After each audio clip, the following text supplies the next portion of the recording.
What? Okay. Just looking for something. Yes. Karen, I know.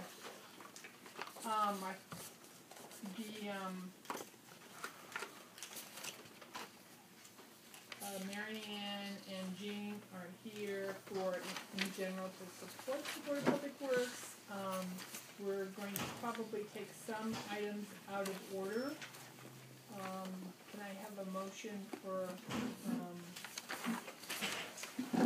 taking item number 4 under new business and item number 2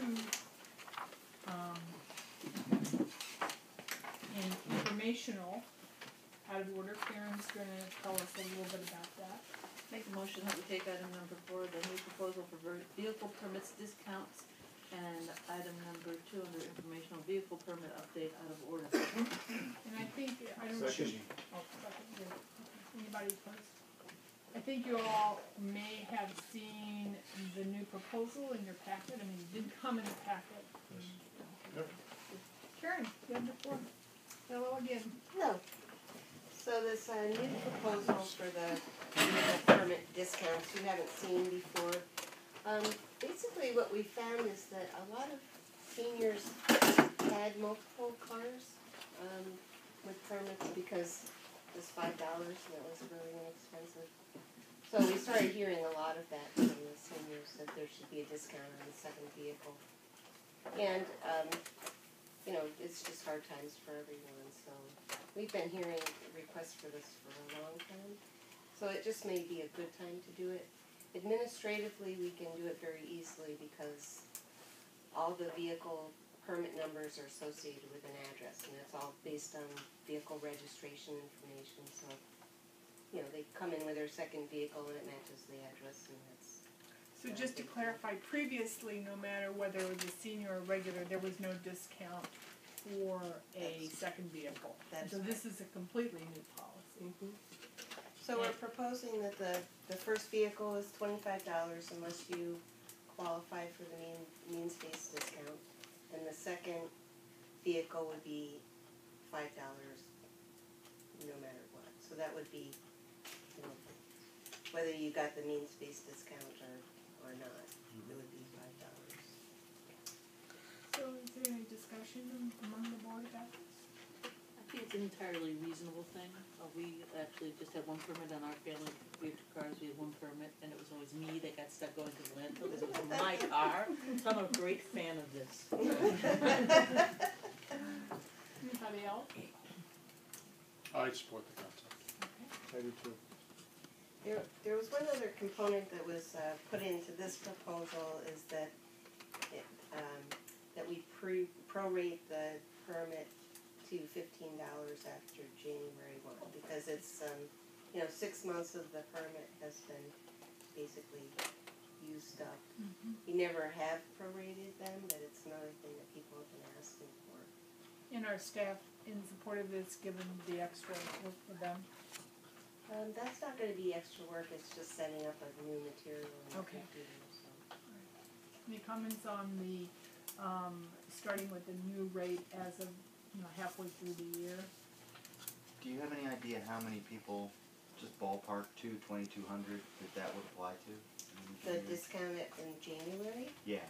That's basically, by then, it's new residents. Right, so it's a handful. It's really people, you know, we have all the customers renewed definitely by the end of September. Got them all. And where it gets to be a problem is when someone moves here in April and we go by fiscal year, and so July 1st they have to get another new sticker, and if they're paying $25 then, and then a month or 2 later, it's really not very good. And it doesn't sound like it's going to cost us a bundle of money at $10 a pop. So. Yeah. Any other comments about this proposal, which has 2 factors, the second car at $5 and the mid-year discount? No further discussion? All those in favor? Aye. Any opposed?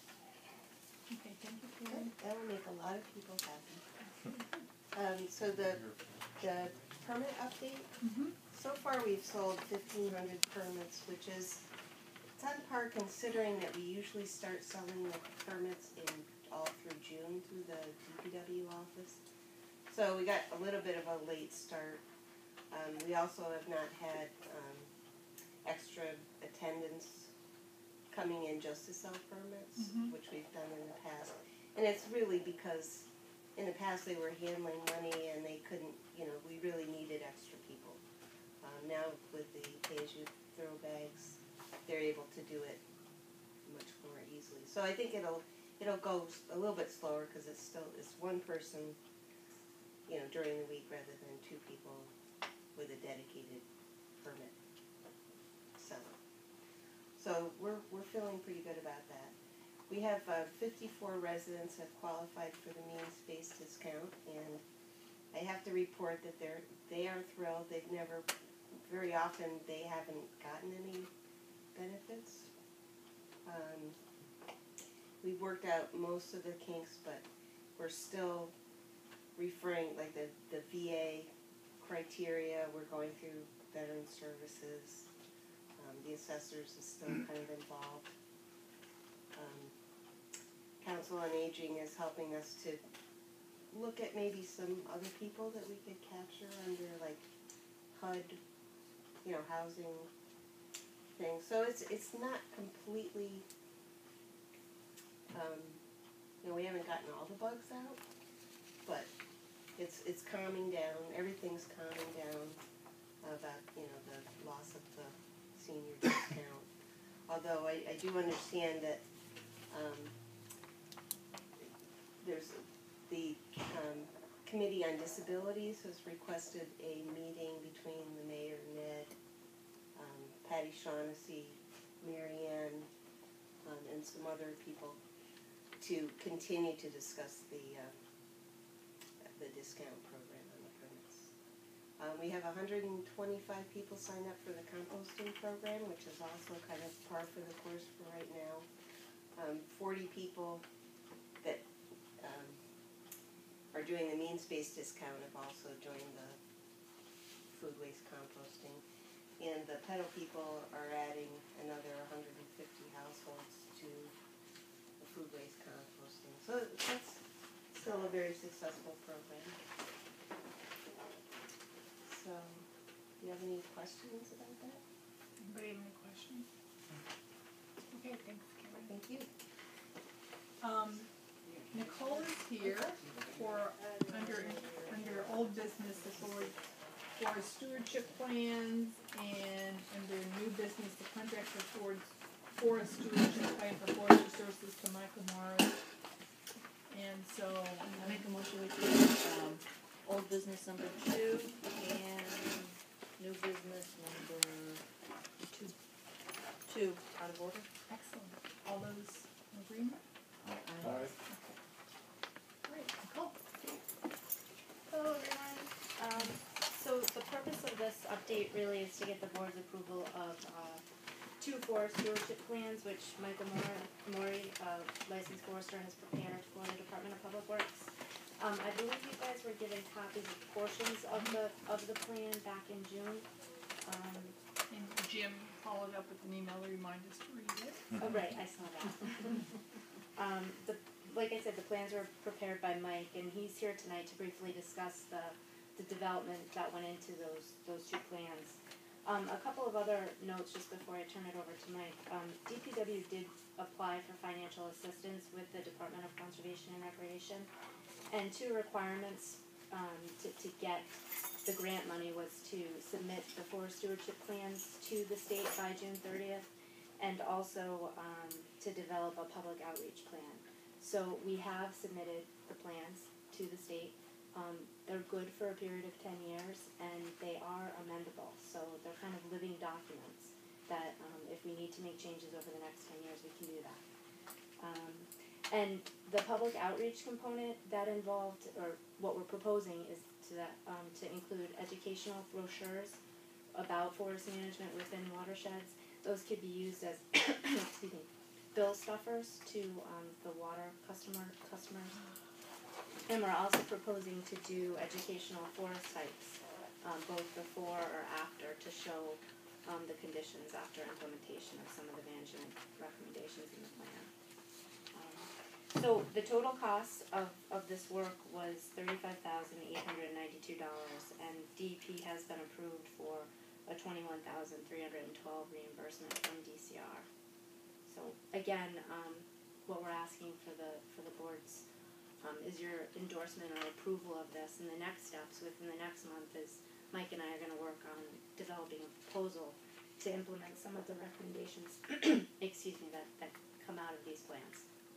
So we're hoping to have that in front of the board in August so that we can actually begin work. And just to clarify, the item number 2 under new business, the contract for Ford stewardship, is that going forward? That's actually for to develop forest stewardship plans for the Roberts Meadow watershed. Okay. These So forest we'll stewardship plans. Yeah. discuss this with you. Okay. Right? Thank you. Well, thank you very much. As Nicole just mentioned, we prepared 2 forest stewardship plans, and this is what they look like if you want to go through the entirety with all the details. But and they're on file in Nicole's office. Mm-hmm. But tonight, what I wanted to do is just kind of take you through briefly what we did. There are 3 maps on the wall. Pardon me.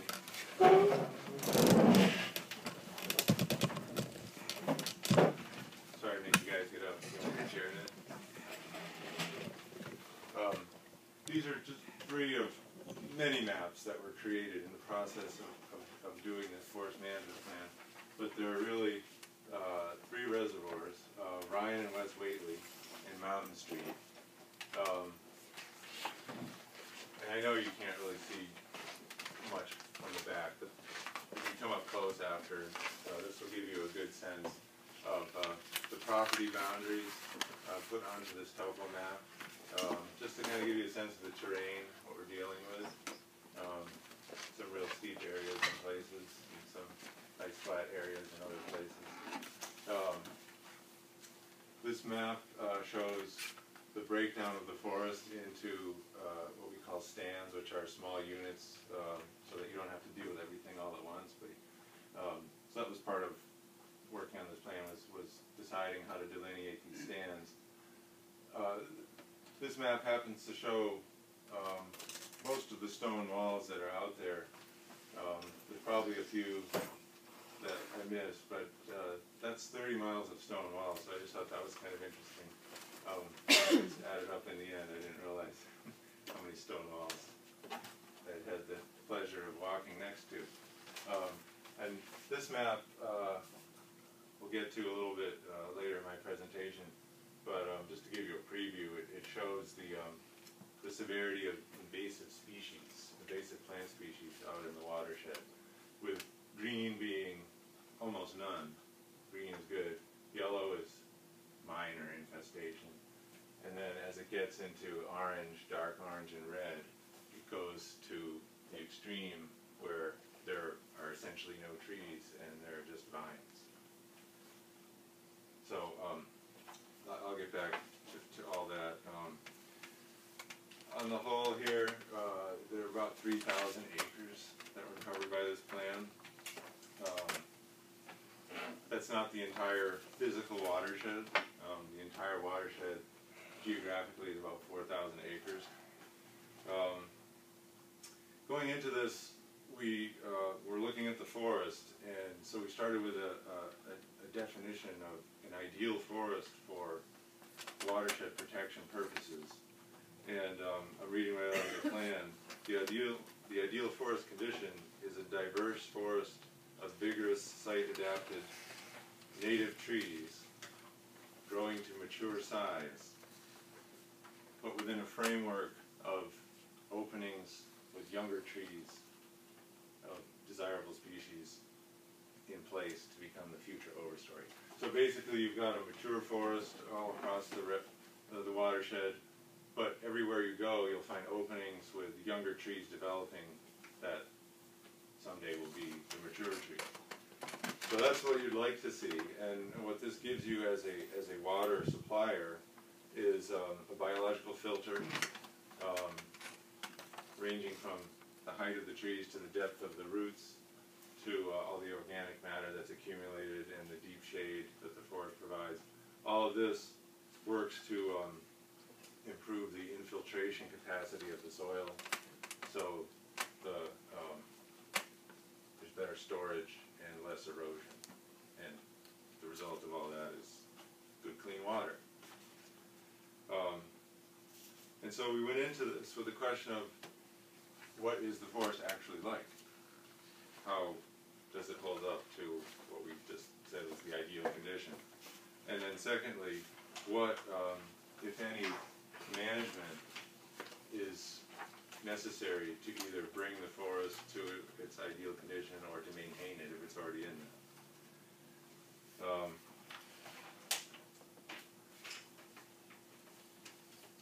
And so here's what we found.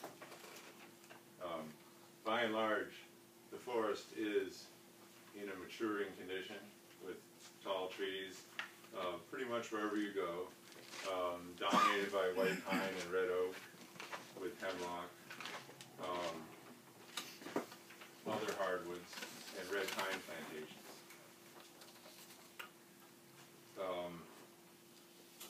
If you looked at it from the perspective of timber, that's a significant amount of timber, about 18 million board feet and 47,000 cords of firewood and pulp.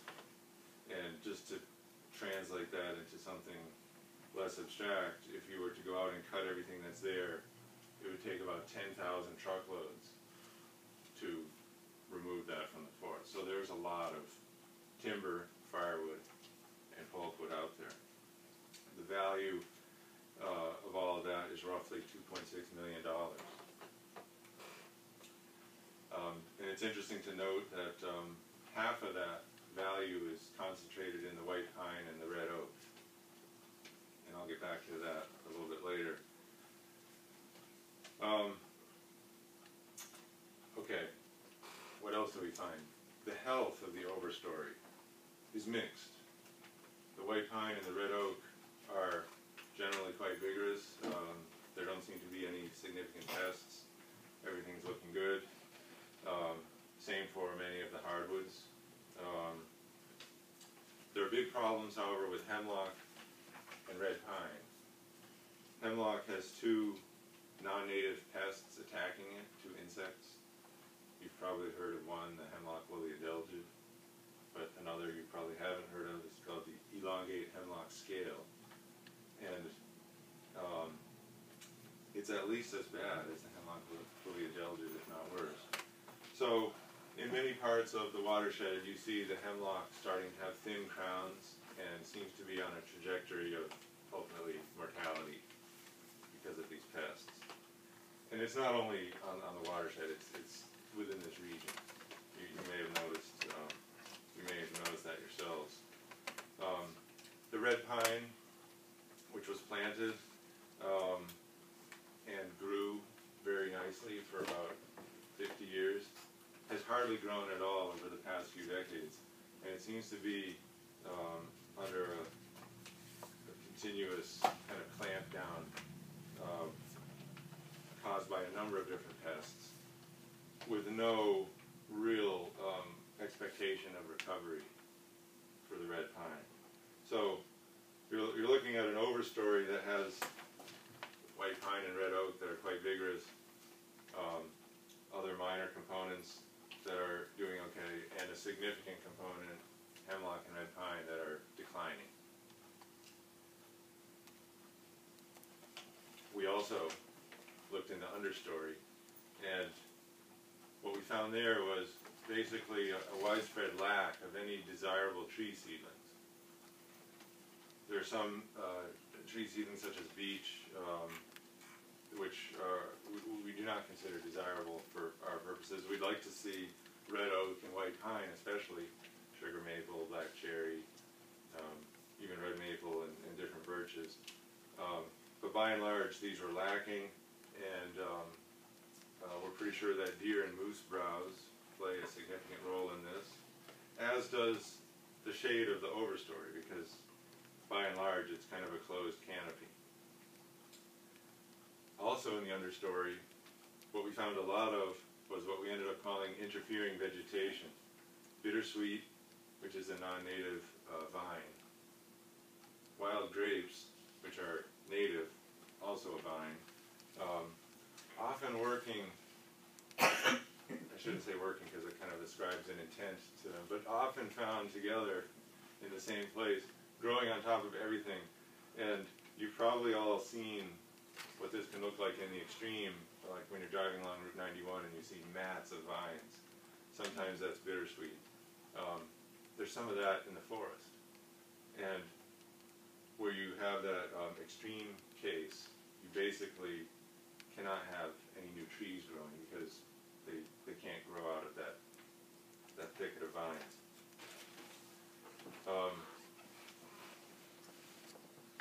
So now I'll get back to this map and talk about that. This map, as I explained, gives you an indication of the severity and extent of the invasive. And I'll just say that the wild grapes, though they're native, they are acting in a problematic way for our purposes. And where you find bittersweet, you often find the grapevines. So the red are the extreme areas where you'll find bittersweet and grapes. You'll also find other non-native plants like multiflora rose, Japanese barberry, autumn olive, especially right here. And fortunately not much buckthorn. If you're familiar with that, that's a small tree that can be quite a problem. What you notice right off the bat is that the infestation is much worse around Mountain Street Reservoir.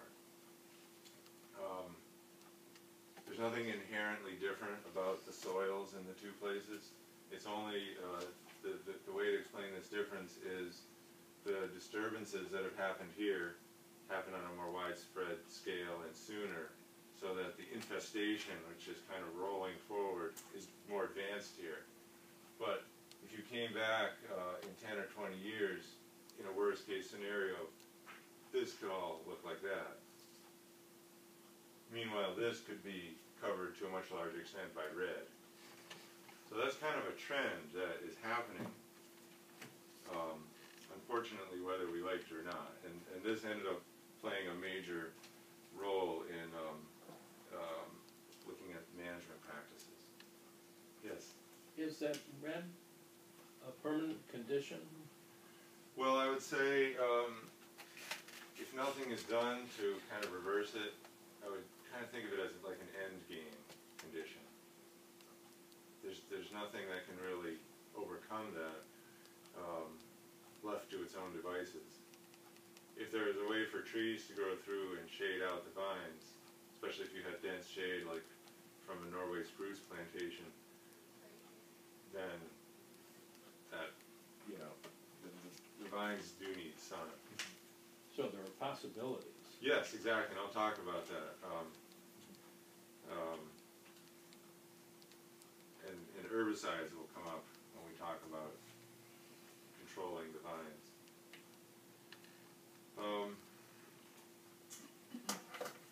So the upshot of what we found is that there's a tall forest overstory throughout most of the watershed.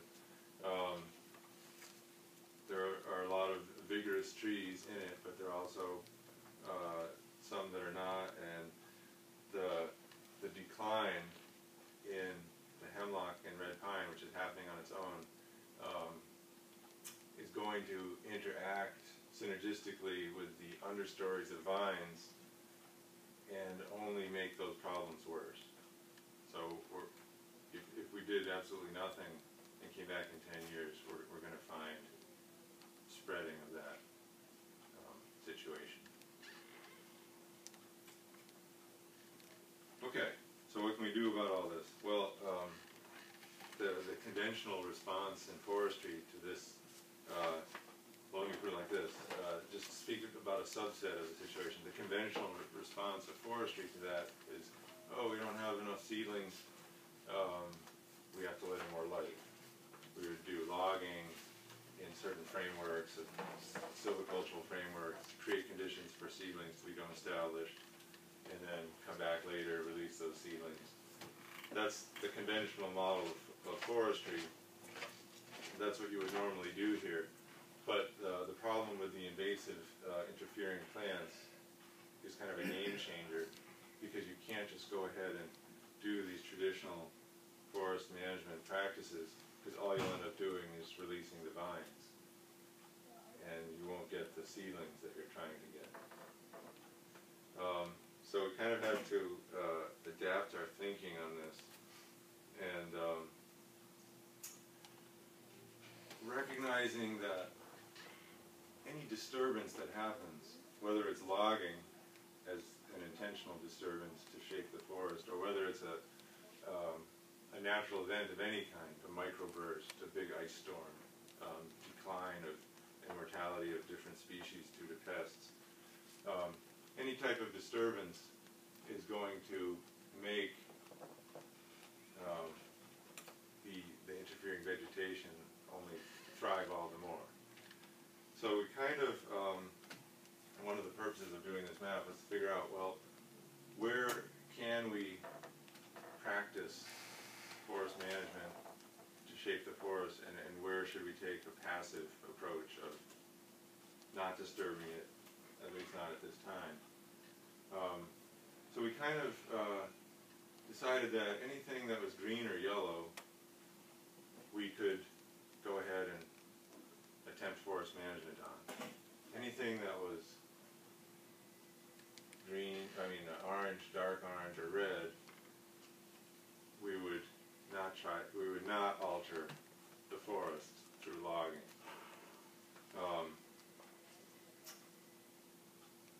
So what that meant was that the Rhine and West Whately watershed, 37% of the land area is not available for silvicultural management. And this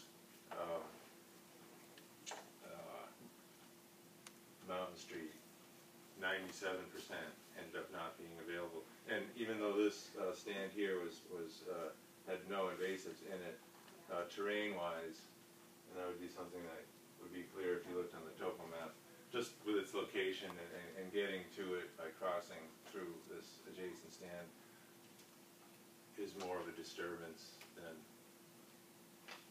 than I would recommend we do. So the only silvicultural harvesting forestry in the Mountain Street watershed that is recommended is for this stand here. Excuse me, Mike? Yes. I think I heard you say 37% of the Rhine Reservoir area is not available? Yes. Can you, what colors are you looking at that comes up to 37%? Okay. We're good with the visual estimates. This map is only showing the presence and the severity of the invasive plants. Okay, but it's not showing you the terrain. I see. So in thinking about this, I took this into account as well as terrain. So, for example, this is off of Judd Lane. This stand is accessible and doesn't have invasive species. It's suitable for management. This stand here, you can't see, is the west face of High Ridge, a very steep land, and so there's very little to be gained by trying to go into steep terrain and fine-tune the forest. So that's the kind of thinking. Here, this stand is simply so remote that although it doesn't have an invasive plant problem, by the time you go all the way up the Hen Hop Trail and then cut through another stand to get to it, the returns, the diminishing returns have become zero. So that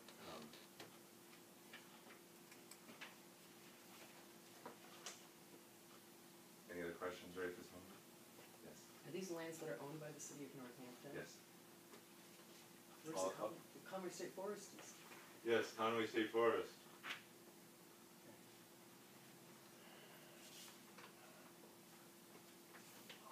So, I guess what I'm saying is, to not go in and disturb an area is a passive approach, but it's an active decision to take that passive approach. It's kind of the smart decision in that situation. In the stands where there's a chance to work with the forest in a creative and constructive way towards the ideal or to maintain it, I'm recommending a combination of thinnings, which is where you're giving more space to individual trees, and making openings throughout the forest that can seed into, we hope, desirable tree species. And in some areas, there's no invasive plants to worry about, so that's great. You can kind of proceed in a conventional sense of just looking at the trees and just going forward. But in the areas that are yellow, they do have a minor presence of invasives. And so what I was thinking and what I propose is that you would only go forward with any harvesting in these areas if at the same time you took measures to control the incipient presence of these invasives at that time. Otherwise, don't do anything at all. Because we know, and you can see it when you're out there, you can see where, and then not just here, but anywhere, where cutting was done, where they didn't address this question of the invasives that were already there at the time, and then you go back later and it's just proliferated. So we don't want to come back and find that we've made things worse. Of course, the question of using herbicides is somewhat of a tricky issue. We gave a lot of thought to how we'd go about doing that. And in the overview that you were given, starting on page 37, there's kind of a thorough discussion of that. But the bottom line is that if we use any herbicides at all, these would be those that are rated by the EPA as not posing a risk to groundwater, so they're not going to translocate and show up in the water. So the bottom line, just to wrap up, is if we went forward with this plan, what you would see is openings would be spread throughout the forest in areas that are suitable for management. These openings would be designed so they could seed in naturally with desirable native tree species. In other areas, there would be thinning around trees that you are planning on keeping for a long period of time. In some cases, there would be noticeable mortality of hemlock and red pine that we can't practically get to due to its awkward location or due to the fact that there's a very bad invasive species problem in the understory. So there's some mortality that would be out there. Probably the DPW will get questions about that. But in other areas where we can, we'd like to salvage the hemlock and the red pine, try to capture some of the value, but also proactively shape the understory and the overstory while we still can. Once the trees die, we can't really do much with them. The dead trees in and of themselves are not a problem at all for water quality. So the mortality that will be out there is more of a visual thing, and some people may question not salvaging those trees. So, by salvage, you mean harvest and sell, yes, exactly. Over the next 10 years, working in a few stands at a time, in about 9 separate timber harvests. Each would have its own permit with DCR, and the total would cover about 800 acres. We could do this type of work that I've described, making these changes to the forest, and at the same time at least trying to hold back the interfering vegetation enough so that we can get a good response seedlings. We monitor the results of that work, and in 10 years do a complete reevaluation and go forward from there. I have a couple of questions. Yes. My first question is, there was really no discussion about financial aspects, and Right. so, but you did talk about a gradation in terms of when to do timber harvesting for specific stands Yes. over time. Yes. Would the cost of that harvest cover the cost of doing the herbicide? You know, it could. There's two sort of tracks that herbicide can be used on.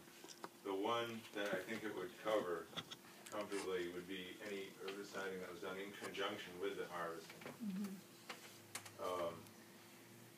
Where it might not would be if you said, in addition to that, we want to target some of these red areas and see if we can restore the forest. That would be a situation where you don't have any forest products to sell, but you just have to invest. So I think the answer is yes to the first part, that the proceeds from the silviculture can sustain the cost of doing the herbiciding in those same areas. And you say in the report there are no guidelines for herbicide use in other public drinking water supply watersheds in Commonwealth of Massachusetts, and yet some of the aspects of this plan come from the Quabbin Right. Management.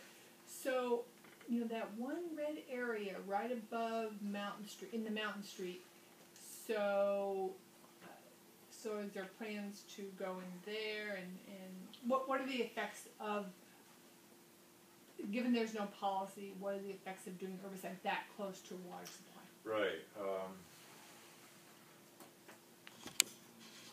I think you'd want to look more closely at that question. But the bottom line is, at the Quabbin, for example, they have rights of way just crossing the land, and herbicide treatments are used on those, and they're done according to certain guidelines. So these are the guidelines that we would follow if we were doing any treatments on this watershed. Mm-hmm. And in the Rhine Road watershed, a lot of the invasive plants are near roads. Right. So that's not a problem. It was just more Right. of the... Yeah. Within 100 feet of any water body, you can't use herbicides. Right. So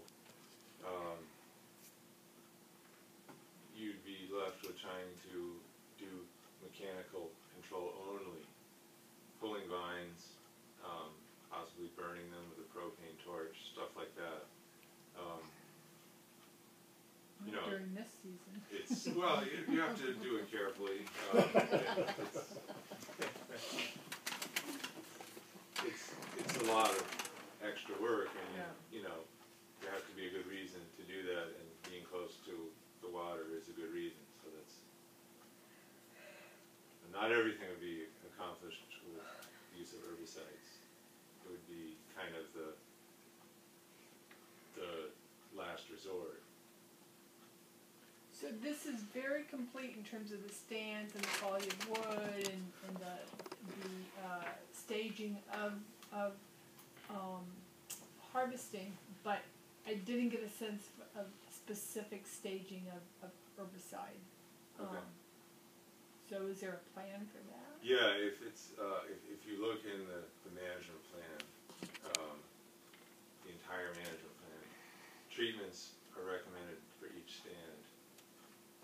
Well, let me rephrase that. There's a list of all the stands where treatments are recommended. Mm-hmm.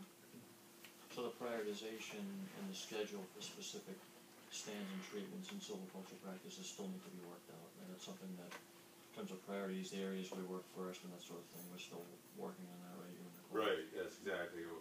We have the 10-year overview of what we'd like to accomplish, but our next step would be to put together kind of step 1, step 2, step 3. Harvesting, boundary work, any road work that needs to be done,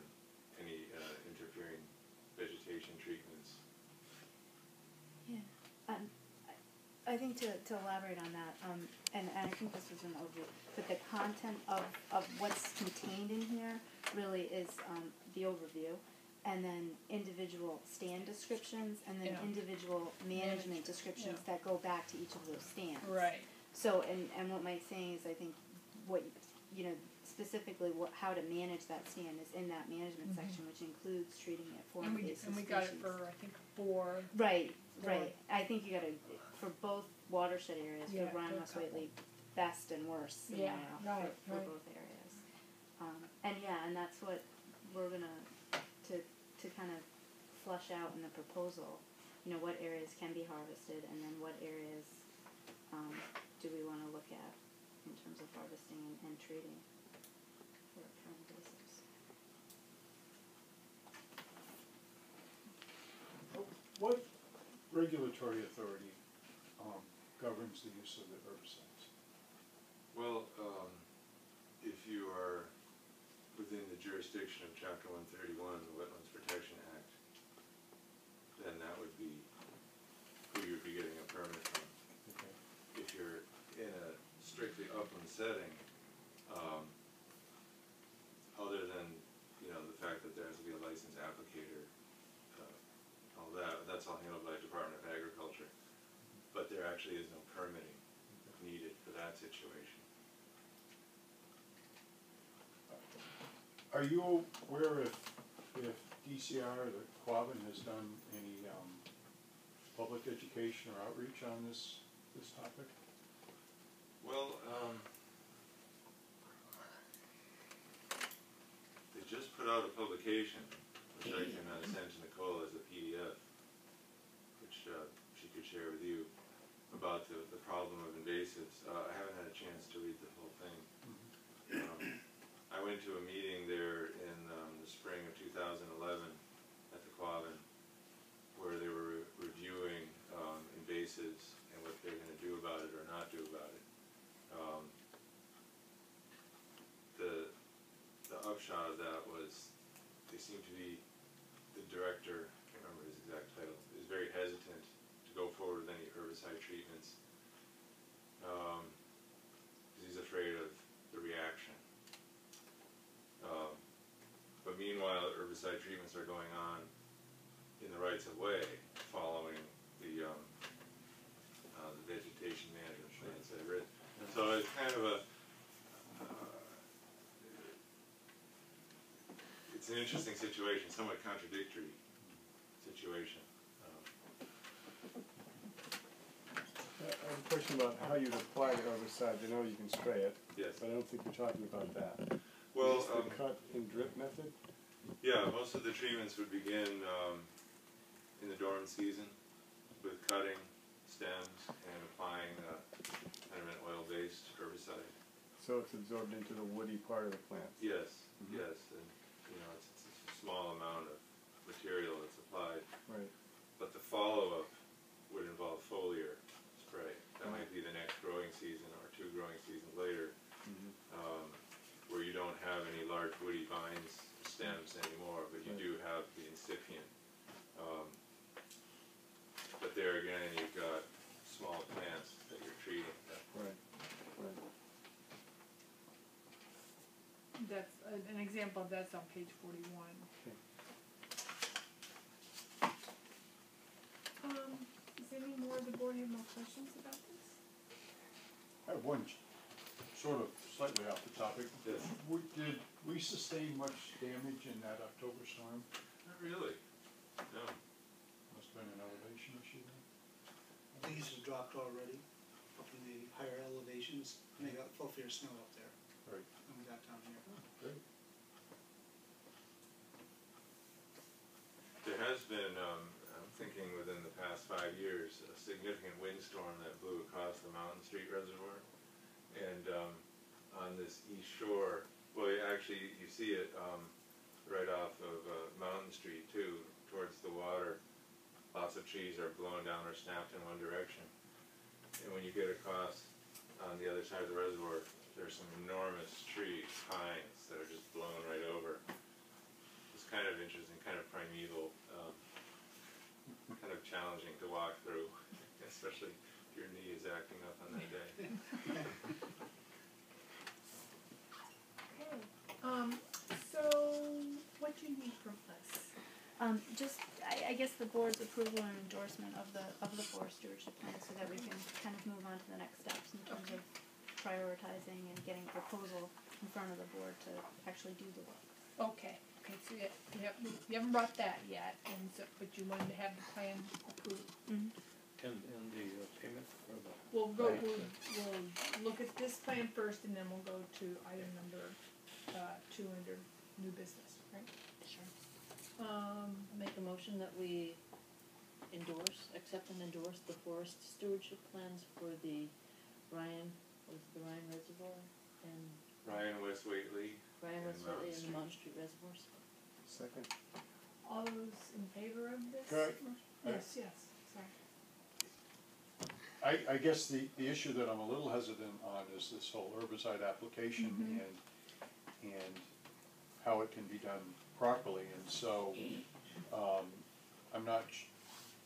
I don't know whether our endorsement of the plan is an endorsement of herbicide application or recognizing that more work needs to be done. We're just endorsing the status of the plan that exists right now. I don't know what our I think that's a good understanding question, is. Jim?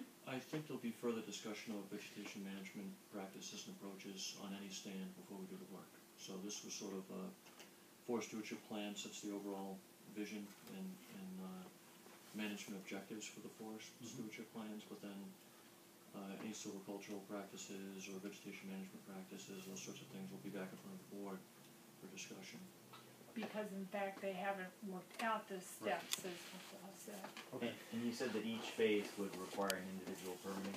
Yes, the harvesting would require its own permit, but then if there was going to be any herbicide use, depending on where it fell, that would require its own permit as well. A separate permit. Are we the permit granting for that? No, I believe it's DCR. Permit granted for the cutting plan is DCR. Does that I'm okay address with your? that, yes. Okay. Thank you. Are we ready to vote on this? Okay, all those in favor of MJ's proposal? Aye. Any opposed? Okay. Nicole, new business number 2? Sure. This is for a contract for preparation of 2 forest stewardship plans for the water supply property within the city. Oh, well, I take that back. The majority of it is within the city, and it's within the Roberts Meadow watershed. There is one parcel, a large parcel, 100-acre parcel, I believe, that the city owns in West Hampton. That's part of the Roberts Meadow watershed. And that's why 2 separate forest stewardship plans have to be prepared, because the land isn't together, they're not contiguous. So it's essentially repeating all of this, but for those 2 Yes. new stands or 2 new areas? Yes, within the city. I'm sorry, I missed that. I was making notes. Where are the 2 stands? It's more than 2 stands. Where are they? It's water supply property within the watershed to the Roberts Meadow reservoirs. Got it. And the reason there's 2 plans we're proposing to do is because the land isn't contiguous, and there's a large parcel that's in West Hampton that needs it separate. It needs a separate forest stewardship. Jim, did you have something you wanted to add to that? No? Okay. Any comments from the board? Questions for Nicole? Proposals? Any motions? Move to approve contract. Second. All those in favor? Aye. Any opposed? Okay, Nicole, thanks for bringing this Thank work. you. If Thank you, Mike Nicole. told those to come back in, it was really a great report. Okay, great, thank you. Thanks, Nicole. Yep, have a good night, guys. All right, I also noticed that Doug is here, so I'm wondering if we should move to old business number 1, stormwater flood control. Make a motion that we take old business and number 1 storm water flood control asset management plan out of order. Second. Any opposed? Okay, Doug. Staff? Well, we had this on the agenda, I think, at the last board meeting. The reports were made available to board members to review. I provided a brief presentation of the contents of the document. We did meet in separate sort of work group sessions with some of the board members to review questions and have a discussion about specific aspects of the plan. I think the general feeling among the board was that the information would be reviewed and a decision would be made in regard to whether to move forward with a discussion with City Council about the need for flood control and stormwater utility as described and laid out in the CDM report. So I think that's sort of where we are. We have been doing some work, internal staff, Ned and I, Doug, and Marie Shower on updating some of the information within the CDM report to look at an update of expenses and accounting and reviewing some of the assumptions that they had made in their document and trying to make the numbers a little bit more reflective of what we would anticipate the first couple of years of the utility. So that's something that we've worked on beyond since we've got the CDM report, but I think that's pretty much where we are. Thanks to the staff, and you also came, at least to the session I was in, for coming, so thank you for that. Any questions from the board on the stormwater flood control? Are we ready to move it to the next stage? Meeting. To take it to the joint committee next? Would that be the next stage? Yeah, I would anticipate there would be a discussion at the joint committee, and I believe that Terry, I think the next step would be for the board to recommend further evaluation of the concept of utility with the City Council. And I think it would move to a discussion with them. Can you expand on that or say it differently? Utility with the City Council? To have a discussion about the formation of the utility the with the political City aspect, Council. right. So possibly a joint meeting with the Board of Public Works and the City Council to bring them up to speed on information that's in the report and the board's thoughts on the need. So I'm not, Mike. Oh, go ahead. Well, I'm not quite clear if you need a formal endorsement from the board to move forward to discuss utility and or to take the concept to the joint commission. I think it's only, my understanding is we had it on our agenda for August anyway. Okay.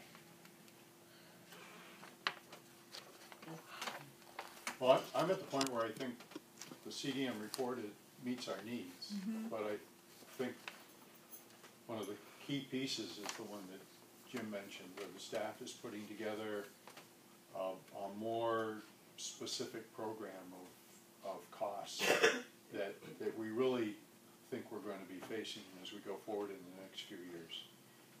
One of my concerns was there was a general presentation of costs in here and the implication of what it might cost for the resulting stormwater utility fee might be for a single family residence, and then how it might change over the next few years. And before we take this proposal forward, I think the board ought to be very comfortable with what those cost projections are going to be. Whether it's $66 per household and more or less, whatever, or if it's 66 the first year, what's it going to be the second year? We know we can't predict it exactly, but we do have some control about how we phase in the program. And it seems to me that once a set of figures is released, it's very difficult to reel them back in if we change our mind. And so I'd like to make sure we're comfortable with that first. Okay. So what I'm hearing from you is that we're going to wait for the staff to give us some more specific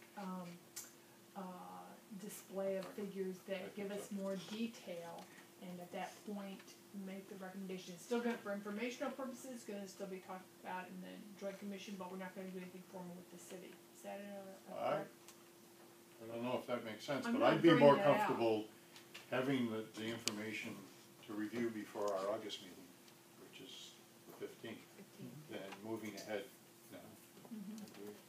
Okay. Doug, do you have any comment on that? add, I think that we have developed some numbers, in terms of, you know, a base cost and incremental costs when the regulations do come into effect, the new, stormwater permit. And then a lot of the future capital spending is gonna be up to the board to decide on a yearly basis. So, I think what Mike's describing is generally consistent. The joint committee had suggested that there not be any real discussion with the city council until after Labor Day because of vacations and that sort of thing. So Right. presenting more information, having a discussion at the board's August meeting, I think seems consistent with the schedule that the joint committee had discussed. We're certainly fine with that. We have been working on some draft numbers, as I mentioned. I think the important thing that I know that Terry and Mike and others that we've discussed about the program is to make sure that the capital projects that are described are ones that are absolutely necessary, and that you know, CDM had they painted a picture for a 20-year program, what it might look like, and the projects in certain years. But like you just mentioned, I think the priorities need to really be established by the board on a year-by-year basis to figure out what absolutely needs to be done. And we've gone through that process and done some work on these issues, and you know, it's things like levee repair work, levee certification work that were mandated by the Army Corps of Engineers to do. That's a priority, and as soon as, you know, well, it's a priority for this fiscal year and the next fiscal year, because those are the deadlines that we were given by the Army Corps. So, you know, those clearly are things that are mandatory that need to be taken care of, and there's no funding for them now. So it's projects that rise to that level, that are public, you know, the public safety things that are mandated by the regulatory authority, that things that need to be done. There's a lot of other projects that, you know, larger projects that may, you know, that CDM had in maybe the first 10 years, and maybe those aren't necessary at all, in terms of the time frame that CDM shows. It might be that they could be put off in a further time frame or evaluated in some other fashion by the board. I think CDM was trying to show what the utility might look like over time, but clearly the scheduling of the capital projects would be, you know, would be at the discretion of the board based on the priorities of the city, and that would be worked out. So, to that end, we had worked out and started to work on numbers for really the first 3 fiscal years of the utility, based on what we know are the regulatory requirements that are really, you know, things that are mandatory or things that are presenting a hazard to the public safety. So can the board anticipate having some nice reading material and that we should be prepared to discuss at our next meeting? Yeah, that makes sense. Great. Good. Any questions about this? Staff, anything to add? Okay. Alright. Okay, Mary Ann mentioned that she was here to talk about the open meeting law, so I'm wanting to know if we should take that. Thank you, Doug. Thanks, Doug. Thank you, Doug. Make a motion that we take the open meeting law discussion out of vote. Second. Any objections? No, but I am in favor. Okay. Aye. Aye. And I'm just trying to make sure everybody's awake. I was. Okay, good, okay. Open meeting law, yes. Sure, so basically, you know, over the past few years, we've been holding small, non-quorum board gatherings to discuss budget, no decisions being made. And we started doing this to stormwater, and we got a call that we couldn't do that. That's why that first Wednesday meeting was canceled, because we couldn't meet the posting requirements.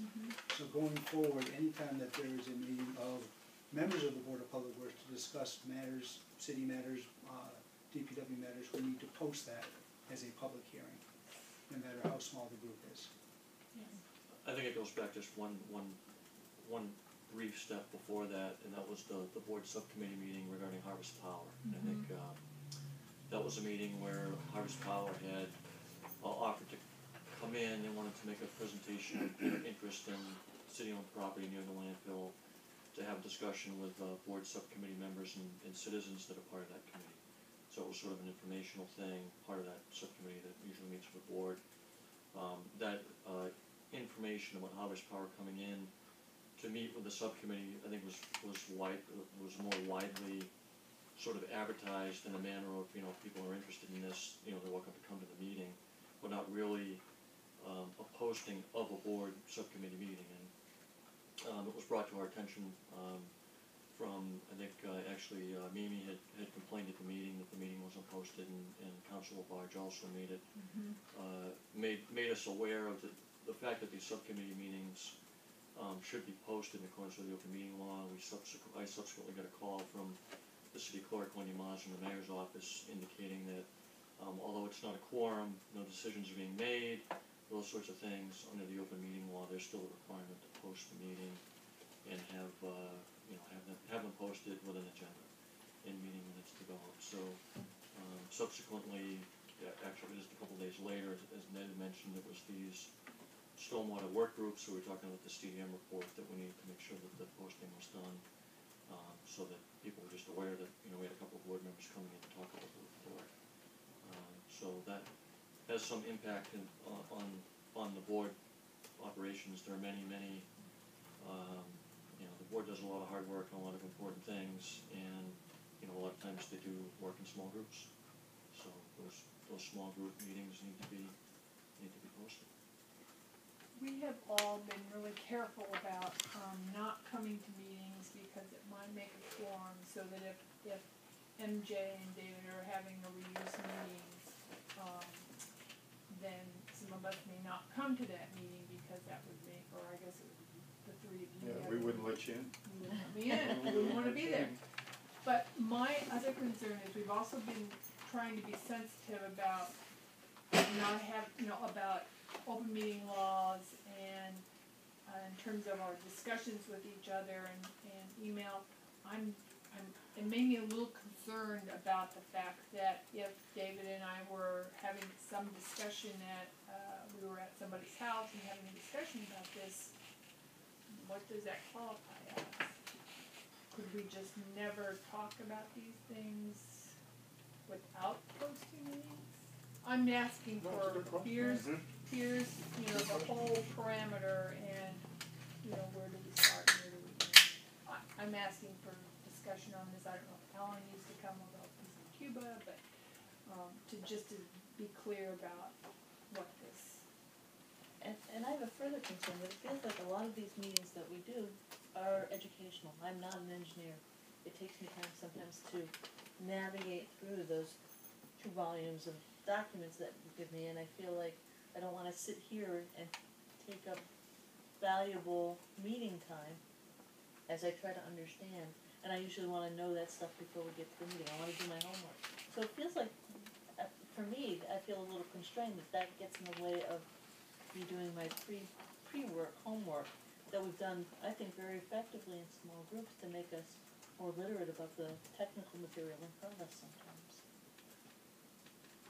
I don't think there's, you know, clearly there's nothing wrong with getting together in small groups to do the things that you've historically done. I think we just need to post them and make people aware that we've got 2 or 3 board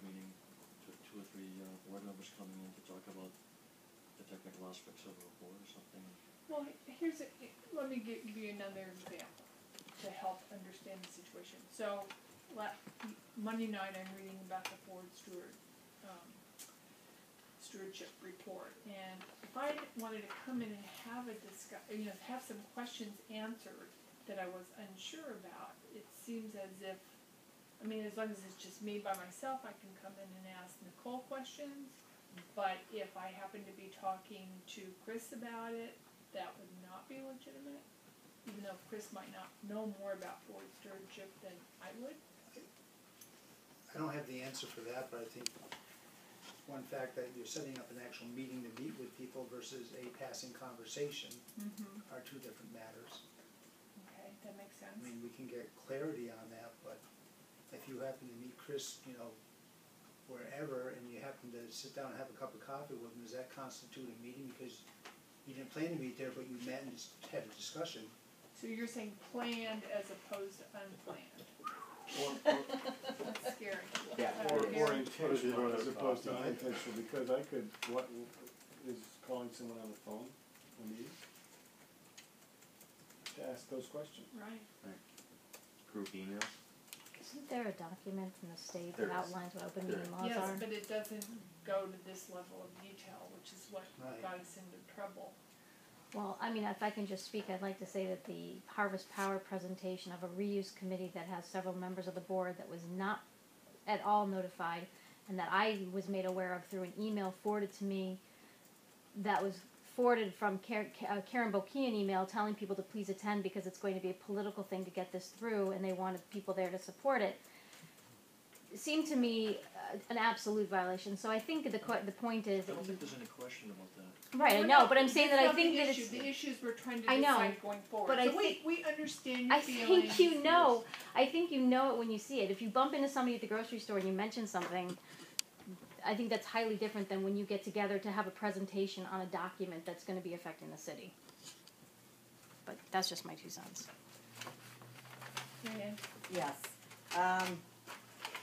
Your open meeting law guide, I don't know if you have them, okay, which is very helpful.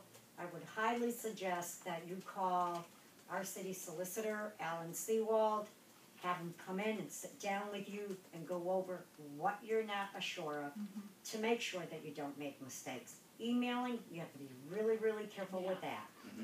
Okay, so And we are. I would highly suggest that you get a hold of Alan Seawald, have a meeting with him, and explain what your concerns are, Okay. because you really have to be careful. Right, and we want to be careful. We absolutely don't want to exclude or make No an matter awkward if you're situation. an advisory committee, a subcommittee, you have to post.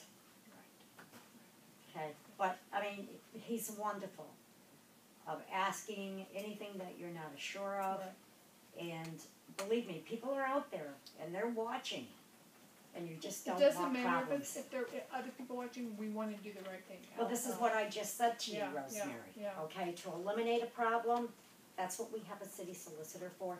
That's what you can call Yep, and get information also. thank you. I'll see if I can get our city solicitor here at our next meeting.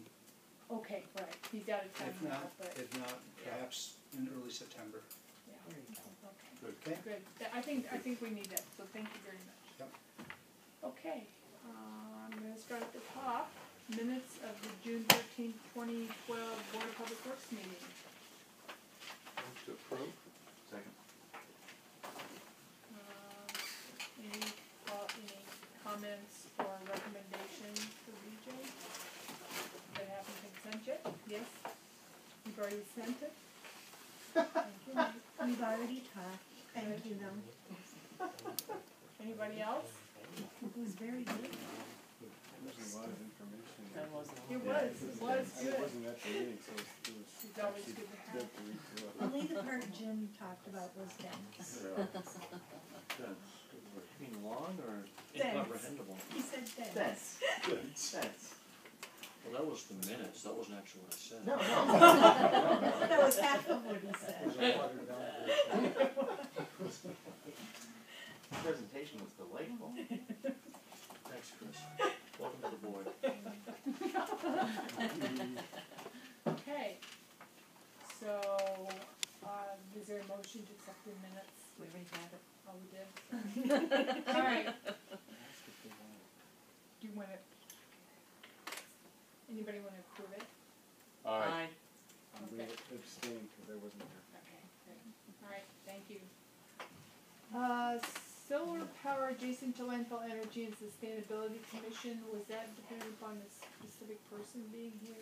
We thought Chris Mason would be here, but he's not. Okay, Chris Mason is the city's sustainability energy officer. okay, So, as you know, we had a report done by the Picker Engineering Program last year on solar power at the landfill. yes. And Jim and I met with Woodward and Curtin at one point, looking at how to move this forward or how it might go, and they showed us that we don't need to leap forward right now. Mm-hmm.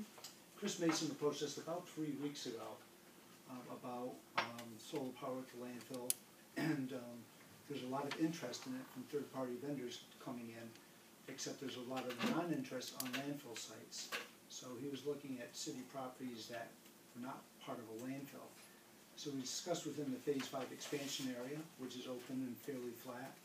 We also had a discussion with him about 238 Glendale Road, which is the Fedora parcel that was purchased. Looking at that and realizing that Phase 5 had a site assignment on it, and still looking at discussions of organic composting going in the future, he wanted to look at the Fedora site. So we brought it up on the maps and looked at it and saw that there was about a 7 plus or minus acre parcel that could be utilized for solar power going forward in the horse pasture. So Chris had done some initial calculation and thought it would support about a 1 megawatt array, and would be used to net meter and reduce some of the costs that the city currently uses of electricity. So it was just a starting conversation, but I know the board had discussed about a year ago about waiting until the landfill closed to decide what they wanted to do with 238 Glendale Road. But I want to let you know that there is another interest from the city in that parcel besides development of a house lot or 2 house lots, 2 frontage lots, or a small subdivision. There is something else that it could be looked at going forward too. Great. I think Chris seems somewhat anxious to want to talk to us about this matter because there apparently is there's a number of photovoltaic projects that are going in within the city, and he's been contacted by a number of developers with asking the city if they'd be interested in power purchase agreements to purchase power through some of these projects. So my understanding is that the city would be able to buy reduced rate electricity through some of these photovoltaic projects through these developers. So there's a certain statewide cap on the number of megawatts of power that can be sold through this net metering arrangement to municipalities. So I think what Chris is trying to figure out is if he issues a power purchase agreement RFP to get the best offer from all these people that are calling him, what is the value of what is the amount of power that we would purchase through these power purchase agreements? So what makes the landfill piece or the 238 Glendale Road piece important is that if the city develops a photovoltaic project on city-owned property, then that would reduce the amount of power that Chris would buy for the city through these other power purchase agreements. So he's in sort of this decision-making mode. He's like, the city wants to do an RFP, we want to buy reduced rate electricity, but we don't want to buy too much because if we end up doing our own project, it's going to reduce the benefits of the project that we do.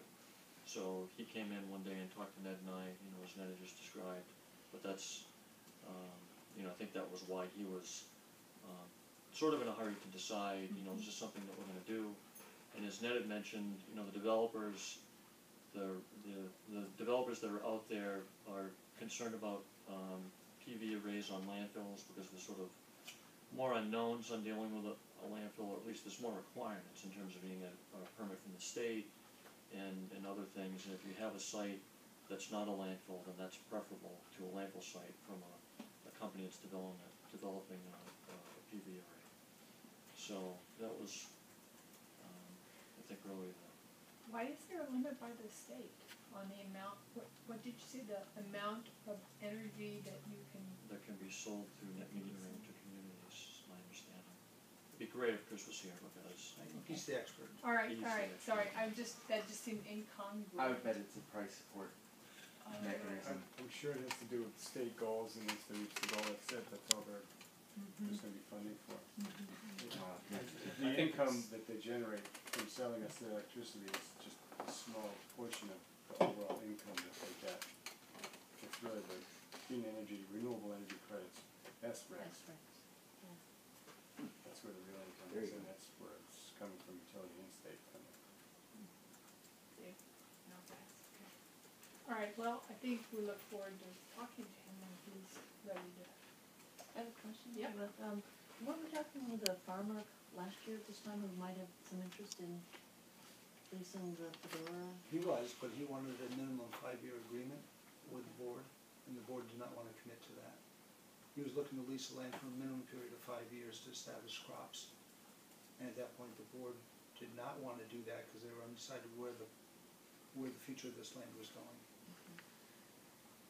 That was, Hickory Dale Farm, Mr. Omasta. So if this goes nowhere, if the photovoltaics go nowhere, and if any further reuse of the site up there go nowhere, then the land is just laying fallow, yes? Basically, yes.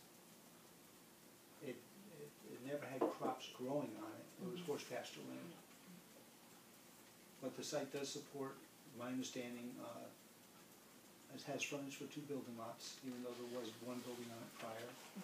As part of the purchase of it, we had looked at a small subdivision to go in there that would support, I think, it was either 7 or 8 homes with a small roadway going in a cul-de-sac. For some of the options I've looked at as being the value of the property. I think part of our consideration was that the real estate market was really poor, and that we might enhance our value if we waited until the landfill closed and the real estate market recovered. And since it hasn't completely recovered, it's probably not.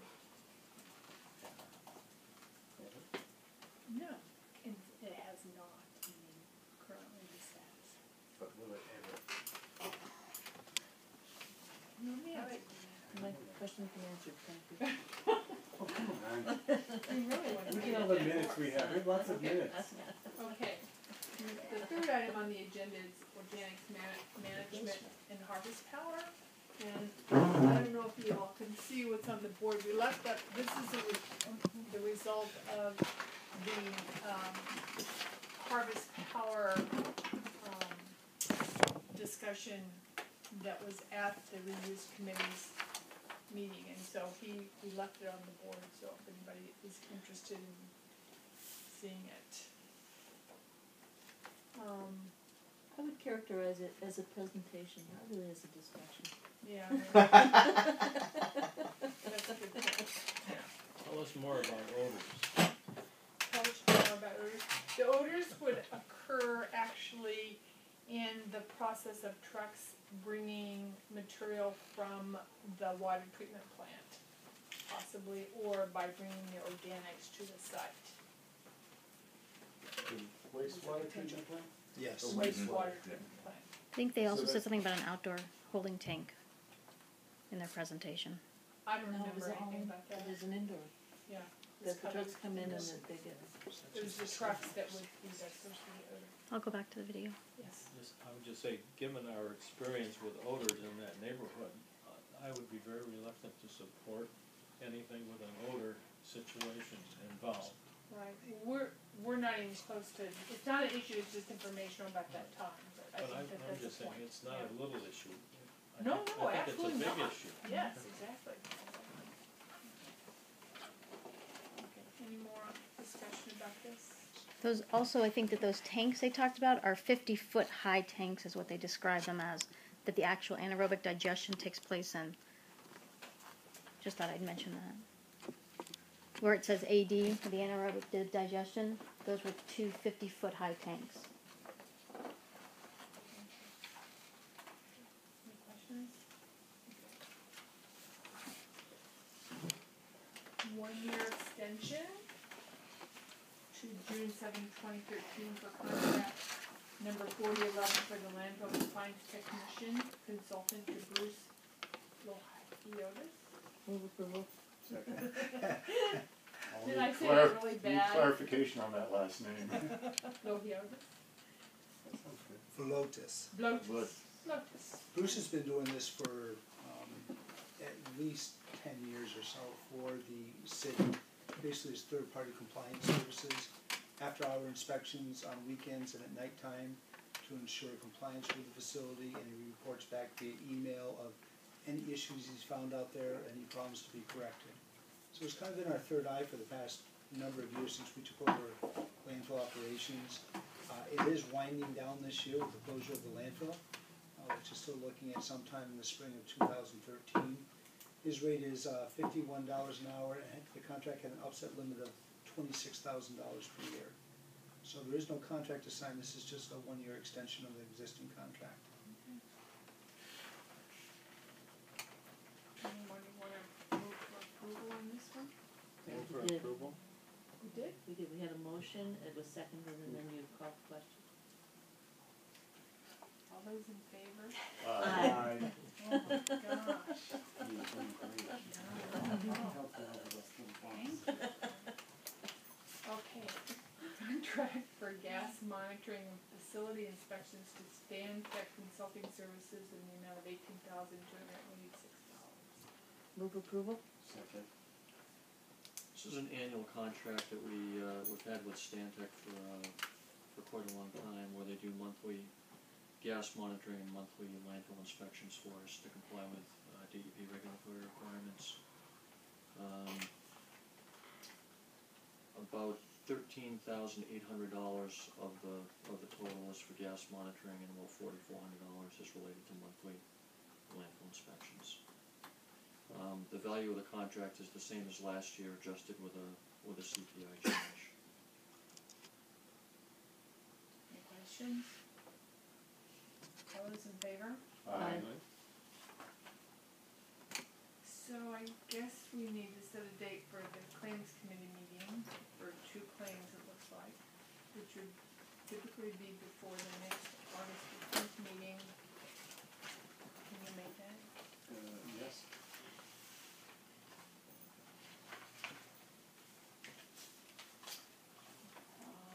So shall we set that up? So are those two different claims? Yes, they Yes. are. They're both sewer backup claims. Okay, and would 15 minutes cover it, or should we? I believe so. Okay, so 5 o'clock and 5:15? Okay.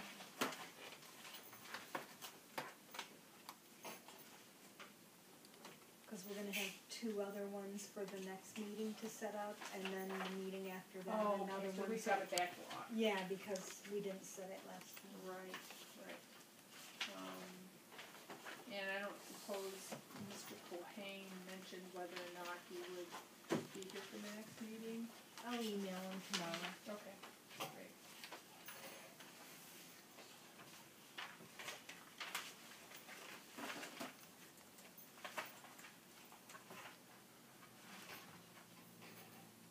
All right, moving on. Contract for super block, C572 polymer to Aries Chemical in the amount not to exceed $24,999. Move approval? Second.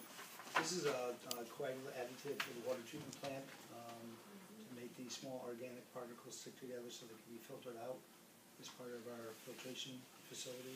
This is approximately the contract we'll use for the next fiscal year. Should cover all the materials we need. So it's an annual purchase again. Any questions? Any increase over last year? Yes. Yes, last year was $1 and roughly 11 cents. This year's $1.17.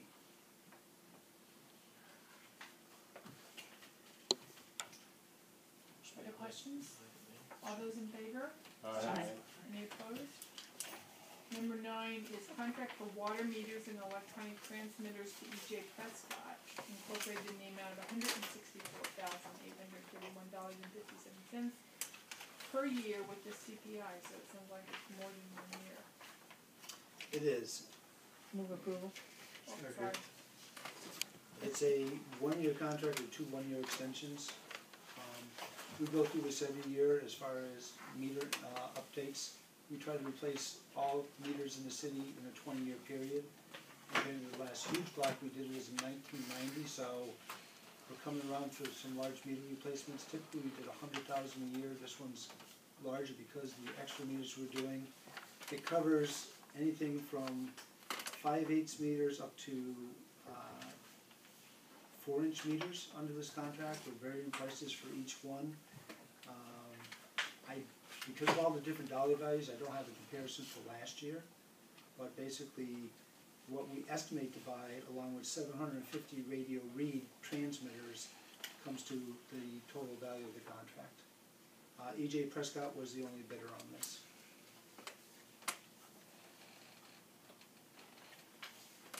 Is their equipment compatible with what we're installing?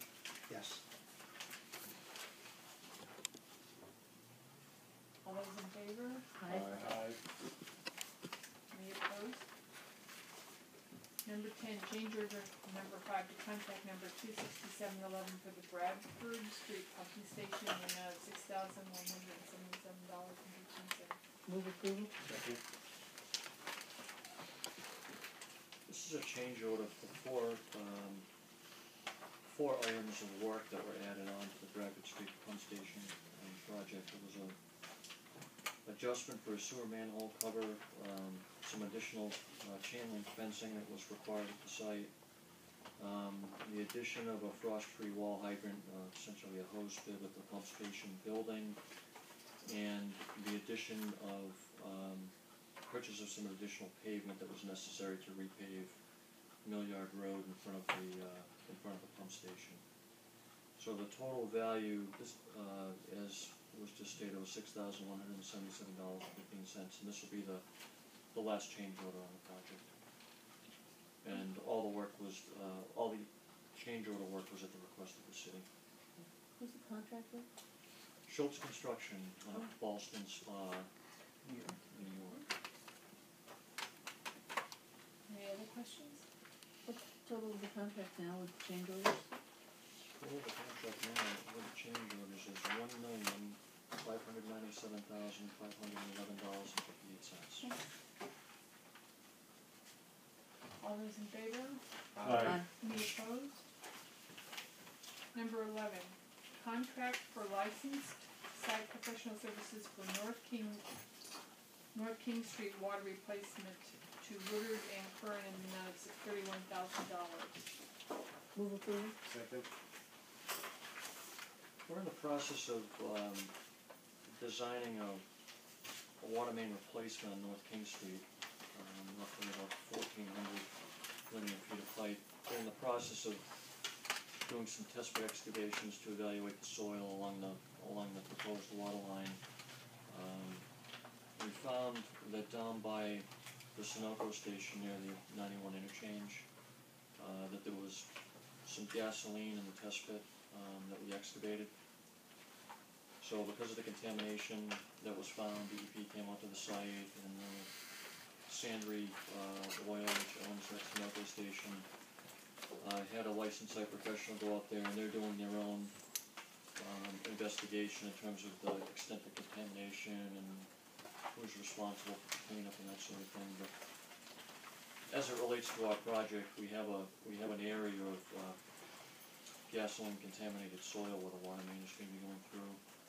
So we have some obligations in regard to the Massachusetts contingency plan in terms of notifications to DEP if we're going to work in that zone of contaminated soil. So this contract with Woodard and Curran would be for them to provide us with professional services of a licensed site professional to coordinate and prepare submittals to DEP that would be required for the water main to go in. They would also provide some assistance for us in preparing construction plans and specifications as it relates to the contaminated soil. So there'd be a soil management spec, transportation and disposal of soil spec, dewatering health and safety plan,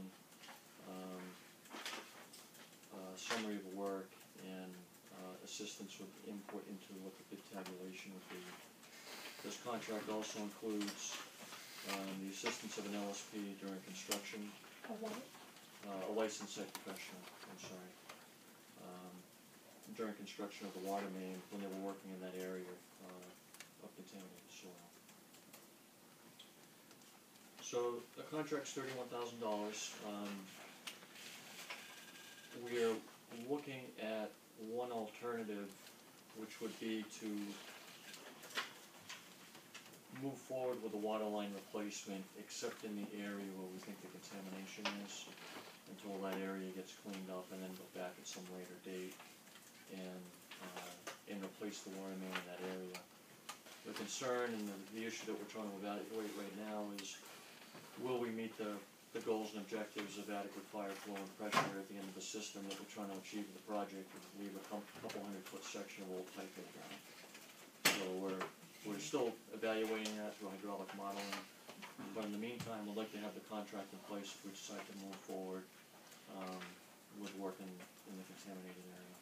in reading about the contract, it wasn't clear to me whether they would actually do some of the extraction, or if they're interviewing companies to do the extraction, or. They would prepare specifications that the contractor doing the work would need to comply with. So it's a professional service, similar to, the engineering that we would normally hire for a project like this. But the actual person doing the work would be the company that's currently doing the water main. The company doing the work would be the contractor that would be hired through a public bidding process. That's different from people doing the water main work, because It's we're not. doing the water main work. That's right. Is there any reimbursement from Sunoco in the picture? There isn't. Is that possible? Not that I'm aware of. My experience is that it's not customary to have the source compensate for this extra cost. I've seen this happen on numerous projects that I've been involved in, and really for expediency, the authority putting in the pipeline pays the extra cost and keeps on going.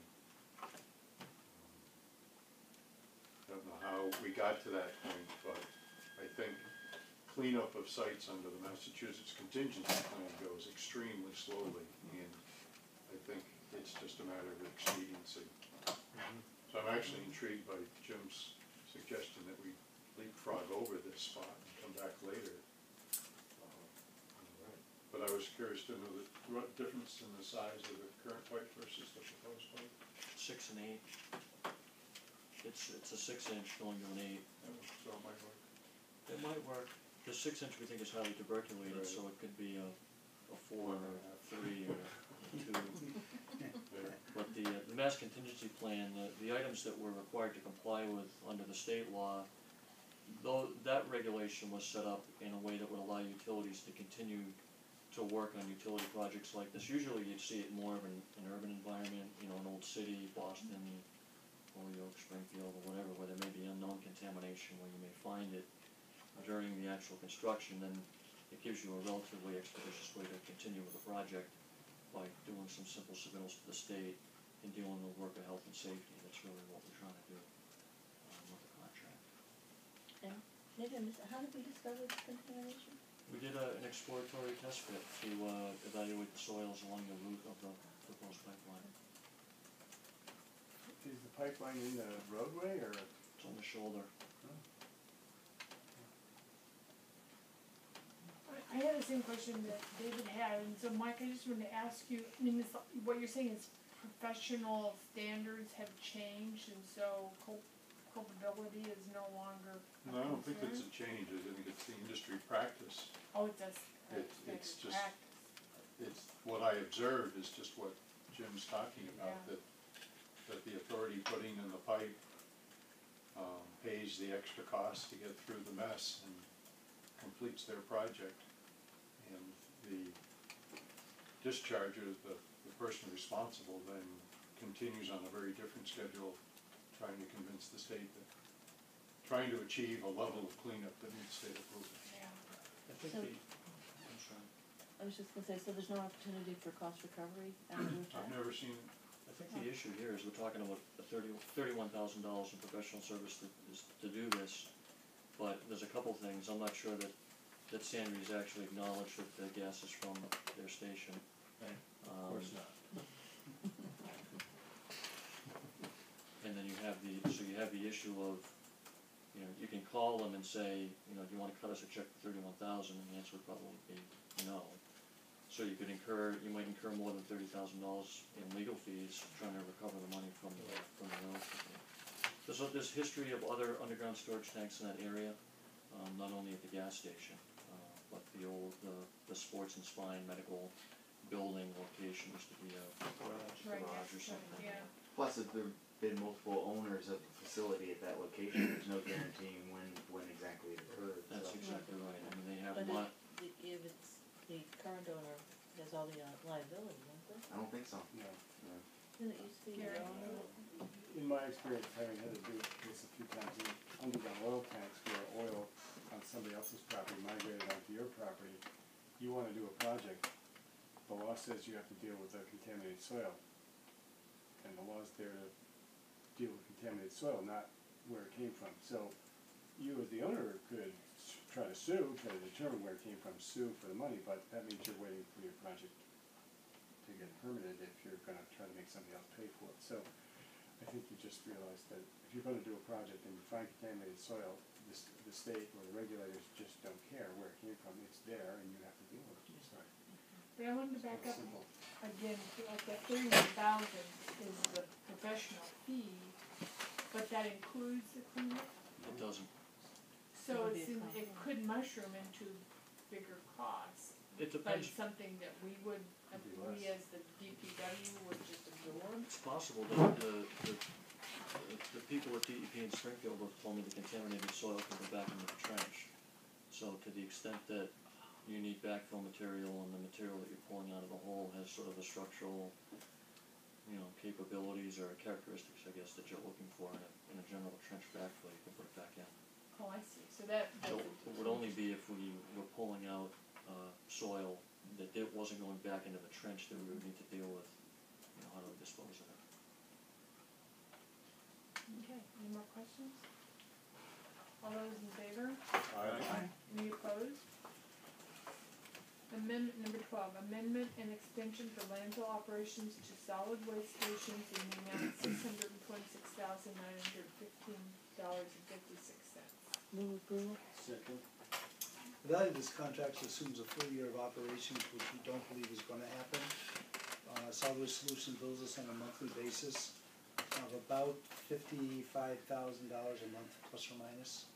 So this amendment will carry us through to the end of the life of the landfill, we believe so. And with it, some of the amendments include, the biggest amendment includes a value of service of $25,000 in this fiscal year to take care of the mattress disposal at $430 a ton. So that's in this amendment, and basically it takes into the effect the non-holiday months and difference in values of those monthly payments of when they're not operating because of the 6 holiday months that we have. So in short, that's what this contract is for. Excuse me, how much was the mattress cost? $430 a ton, estimated to cost $25,000 for the fiscal year.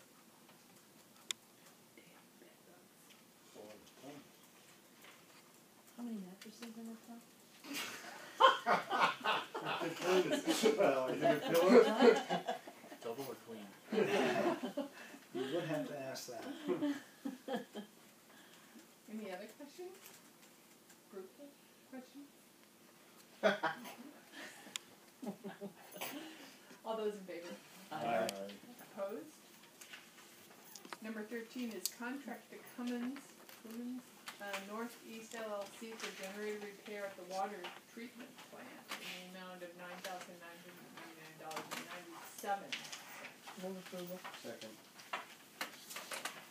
We've had a problem with the generators at the water treatment plant where apparently the block heater overheated and caused some damage to the head gaskets. We had a city contract with Messer Power Systems to maintain all our generators within the city. Water, wastewater, central services, so on. They came up and tore the engine down and started to rebuild it and went out of business. So currently we have a $7,000 a month rental generator up there that have been sitting there. I think this is going on its 2nd month now.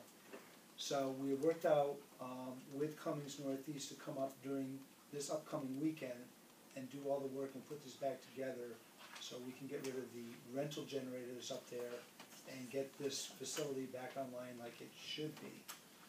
The backup generator that we had there from the rental will work. There's a power outage, but we're trying to get our own power source back up and running.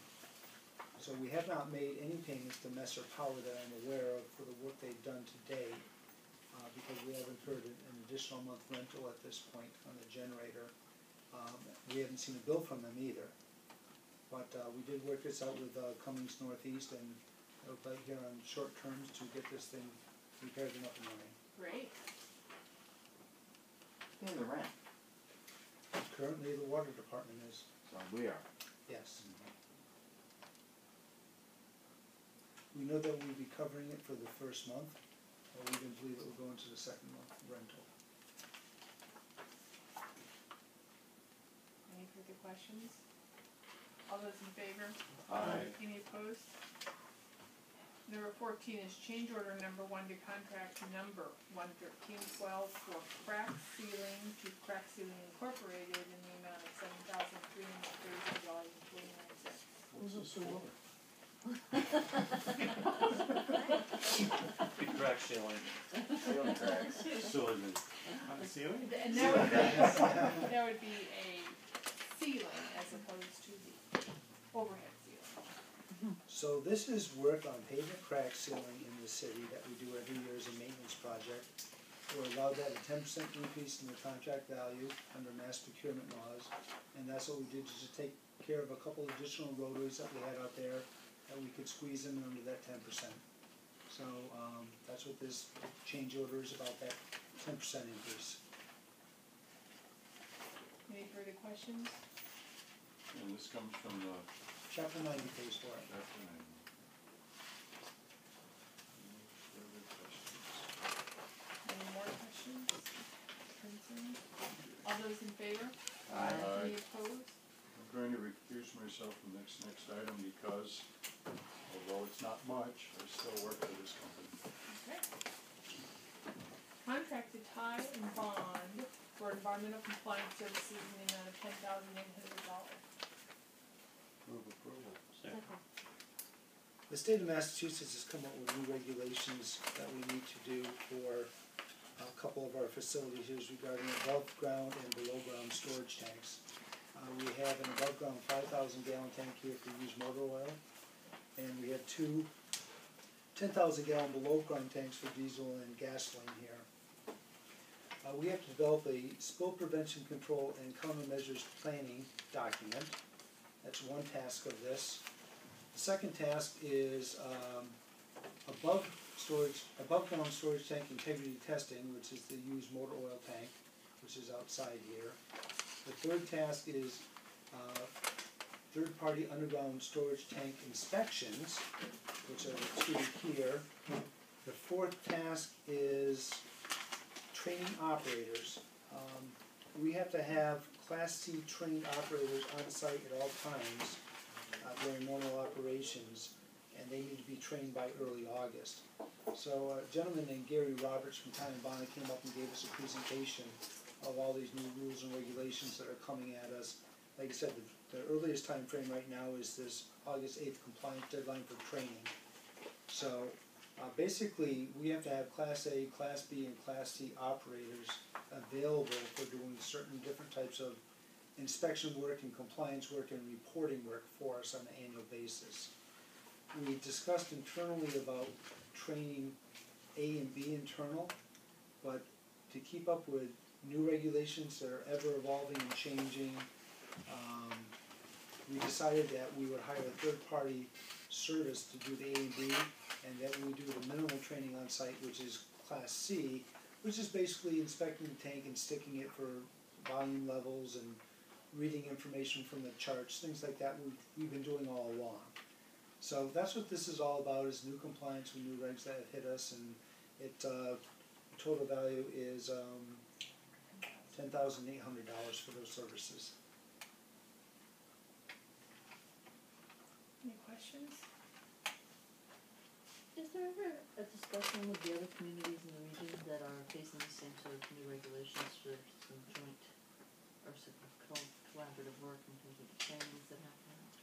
There's some of that through the Hampshire Council of Governments. Like I know they float out requests for proposals for pavement marking and for paving in city streets in various communities and so on. The city used to belong to the Council of Government a number of years ago, and then they really elevated their membership fees to the point where the city broke away probably at least 12 plus 15 years ago or so. So that conversation never really happened again with the city and HCOG, just so you're aware of that. But as far as joining forces with Williamsburg and East Hampton and trying to put out a common request for proposal, we have not done. Any further questions? All those in favor? Aye. Any opposed? Mike? Do you have any more time in mind? Contract, contract to Shelton O'Neill for King, Main, and Pleasant Street signal improvements in the amount of $7,400. Move approval. Second.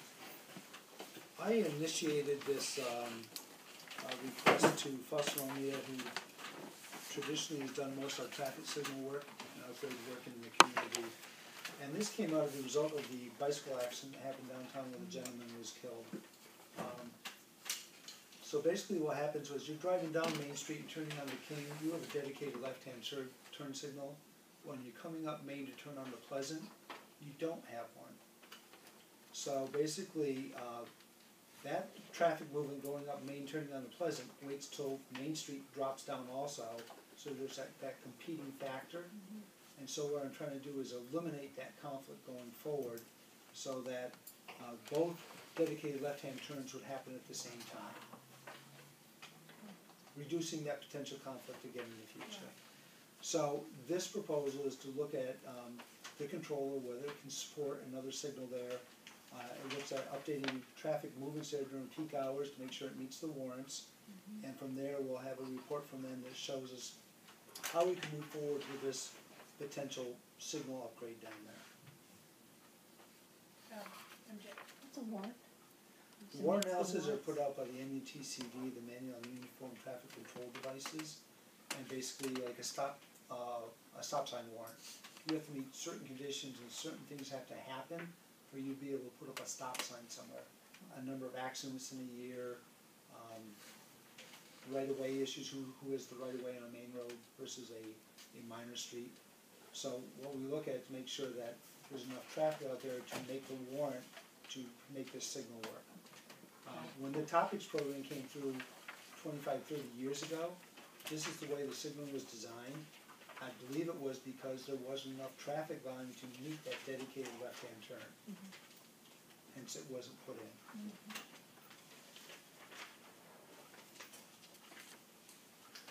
Any other questions about this item? All those in favor? Aye. Any opposed? Contract for leachate plant decommissioning the Burke Construction in the amount of $723,723. Move approval. Second. Holy cow. This is a contract to decommission the leachate treatment plant building. It basically involves, I think we've had several discussions over the last few months with the board about this project. It basically involves decommissioning and removal of treatment plant processes, so equipment, piping. There were 2 outdoor lined lagoons that used to be part of the process that would be removed, the site regraded. It also includes some improvements to the shell of the building, a new roof, some other things to bring the building shell up to a level where it can be used by the city for storage of records in one part of the building, and also storage of equipment in another part of the building. This was out to bid. We only received one bid, and it was from this company, Burke Construction of Adams, who submitted their bid. It was $723,723, as mentioned. The Wright Pierce is our consulting engineer on this project. They had developed an estimate for the project, and their estimate was about $519,000. So the bid came in higher than the estimate. The work is a little unusual. I want to see that, it's obviously highly specific, and I'm not sure if Wright Pierce had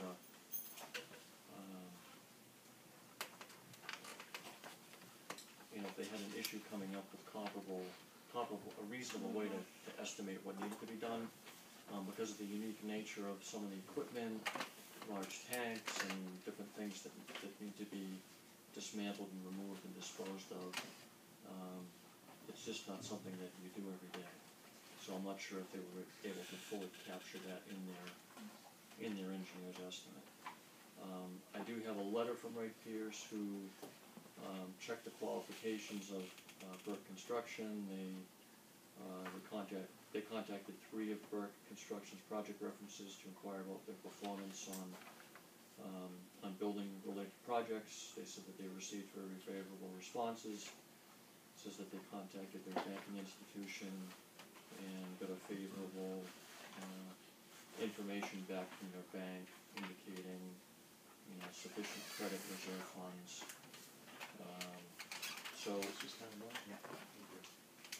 we have a letter from Ray Pierce recommending award to Burke Construction. I don't have the contracts here tonight for the board to sign.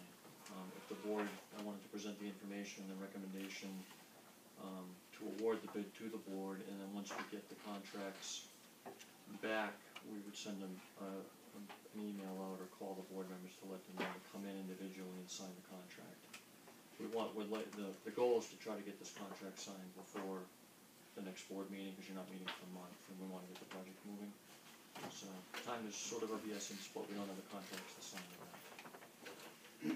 Were you surprised to not get other bids? I'm always surprised when you only get one bid. So the answer is, yeah, I was a little bit surprised.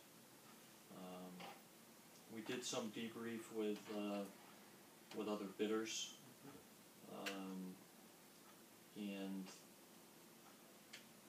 we're not sure we would get more bids if we rebid it. I mean, that was what we asked the bidders why they didn't bid.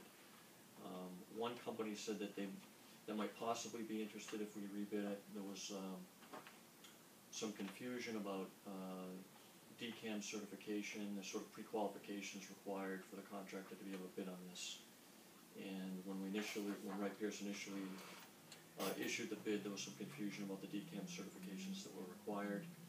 So when the bid documents first came out, this one company that ultimately would have met one of the pre-qualifications didn't think that they met it, so they just decided that, they looked at it, we're not going to submit, and then they didn't bother to look at the addendum information to figure out that they could have submitted. So they said that they might be willing to submit.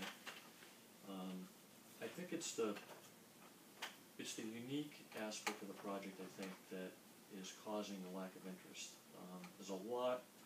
It's not a small contract. It's going to be, this contract is over $700,000, but it's broken up into a lot of little pieces for different trades. So you've got some electrical work, you've got some roofing work, you've got some site civil type work, and by the time you divvy it up amongst all the different trade contractors that are going to do something on this job, there's not a lot of work for any one contractor, and I think that might be part of it. It's just dividing it too much into too many different trades, and for that reason, there's just not a lot of interest in it. Can I ask, MJ, you're next. Did they actually file sub-bids on this? There was a filed sub-bid for roofing, and we did receive 4 bids for roofing. And you sounded anxious to get the contract signed and the project moving. Are we under some sort of time frame or deadline or regulatory deadline to get moving on this? We wanted to be able to have the flexibility to accept some things into the landfill while it was open to reduce the project cost, if there were opportunities to do that. Okay, this is out at the landfill, and it's that long concrete building that's, I think it's like the north or east side of the landfill, is that right? It's a steel building you've got to drive all the way across the site to get to the building in the back. Right. I'm sort of visualizing it. To the east side. East side, yeah, that's right. And there was potential reuse by the city for storing records, and so it won't completely take it down to the ground. So part of the. Go ahead. It'll be a building. Yeah.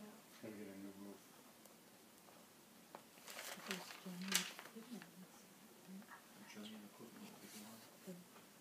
Jim, what's the contract period?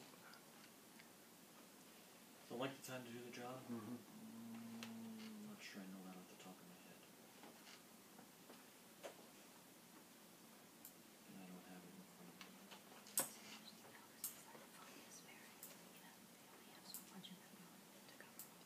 say 6 months or something. I mean, we're not ordering equipment, so there's no lead time involved in this job. Although we're buying a generator. Right, I believe one of the pushes on this is that Current Solutions has already basically mothballed the facility for the winter for going forward, so we don't have these enormous heating costs. We have a 5,000-gallon underground storage tank that needs to get pulled apart of this. If we don't do it, we're gonna have to do another year of cathode protection out there that's gonna come to a cost. And also the generator that's out there that runs the facility, this will be replaced with a smaller generator with a day tank and getting rid of that tank. So basically there's some upgrades to the facility that we'd like to get done before winter sets in also. It's 120 days for substantial completion.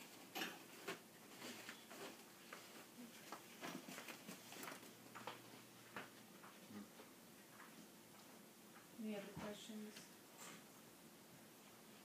All those in favor? Aye. Any opposed? So we will send the board members a notice when the contracts are in BJ's office. Can I ask one more question? Yes. What's the funding source from it? Is the solid waste enterprise? Set a date for the hearing for a discontinuance of a portion of Village Hill Road. I guess Move I- approval. Oh, sorry. This is a little problematic. We're also having a claims committee meeting at the beginning of the next one.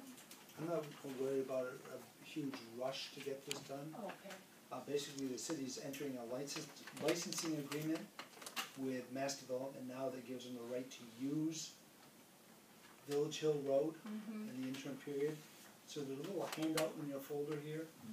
And basically what happened was, the State Hospital's been an ever-evolving project, especially the North Campus. And with it, things change. So originally, they had put a hammerhead at the end of Village Hill Road with the idea of connecting Ford Crossing and Moser together up there. Well, it's been extended past that, and so this hammerhead that was gonna be a new intersection is no longer needed. So basically, they're chopping the ears off this little intersection and making it a layout of 60 feet again. So that will take that away. Like I said, the city has issued a license for them to do work in our right of way, because Village Hill Road is a public way at this point. And so this is a process to keep construction moving. We're going through the 3 or 4 month process of a discontinuance.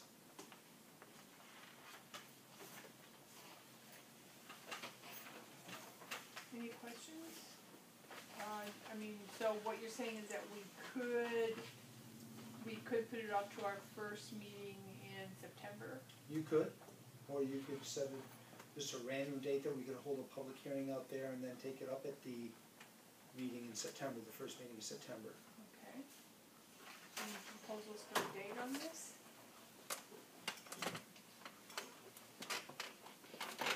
No rain, No rain? no rain, day without rain. Well, that's pretty I was much gonna the say- forma Right. right now. Okay, let's go this one out. Okay, I'd like to hear some proposals on this. Wednesday, August 22nd. August 22nd, Wednesday. I won't be, Works for me. And what time were you proposing, Mike? 8 a.m. Works for me. I can do 8 a.m. How long do these things go? Usually 5-10 minutes. 8 a.m.'s fine. Okay. So August 22nd, 2012, at 8 a.m. at the discontinuance site. At the Hammerhead. At the hammerhead at the end of Village Hill Road. Can't miss it.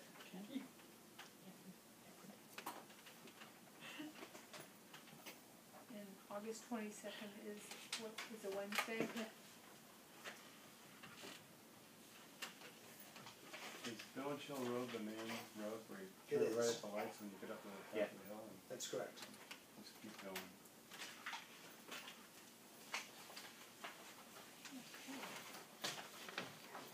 Request permission to occupy Pulaski Park for the summer concert series on 4 Thursdays, July 26th through August 16th between the hours of 3 and 9 p.m. each night by the Northampton-BPW. Make a motion that we grant the Northampton BID permission to occupy Pulaski Park for their application. Second. All those in favor? Any discussion? Concurrence is here, Okay. everything's in order on this. Does anyone remember the seventies? Yeah. Concerts every Thursday night Thursday there? night. Yeah, Well, well, we had rock bands then. we did. Things like Aerosmith. that. We did. Yeah. I looked at the titles of those, I couldn't quite come up with the type of music. And Seth Gleer is a beautifully talented musician. The first, he opened for Liv Taylor at Iron Horse, and he plays on at First I Night. listened to bands. Oh. So basically, this happened about 3 years ago, the board gave permission. Trying to remember the gentleman's name, Ira from Veterans Services, and put it all together. And I remember attending 2 of the shows, they were great shows. Okay. But the bid is proposing to bring it back for 4 nights in late July into mid-August, from 3 to 9 p.m. Our noise ordinance goes into effect at 10 p.m. Okay. Any comment or questions? There's a band listing. Yeah, you had the band listing was on. We do, we have Seth Gleer and Gleer, and Phil DeRosa. We have Infinite August and Funkwagon. We have Lux Deluxe and Kingsley Ford. And we have Darlingside and Adam Ezra Group. All unknown to me. I think you ought to go to Funkwagon.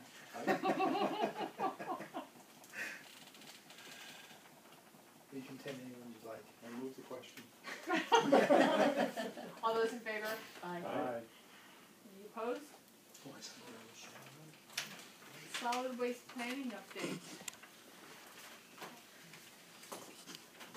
Do you want to hear it from this morning? Well, Or are we talking about the solid reuse waste, I or- thought that was Dave, Mike, and me? and Jay. That's all signed. Have you guys? Well, I We keep didn't giving the meet. same report, but nothing's new until we reconvene in the fall to talk about, transfer station operations and those options. Just wanted to let you know, staff has been working on invitation for bid for hauling and disposal of waste, recyclables and other materials that we manage, so we're working on that in hopes of getting it on the street sometime in the next couple of weeks, and that'll give us the numbers that we need to do to make some decisions about hauling operations and that sort of things. Okay. Do you wanna talk about this morning's meeting? Sure.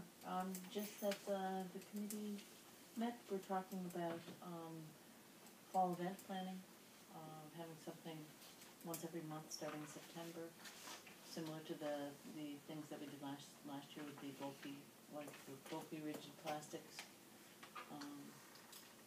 Mailing going out right after Labor Day.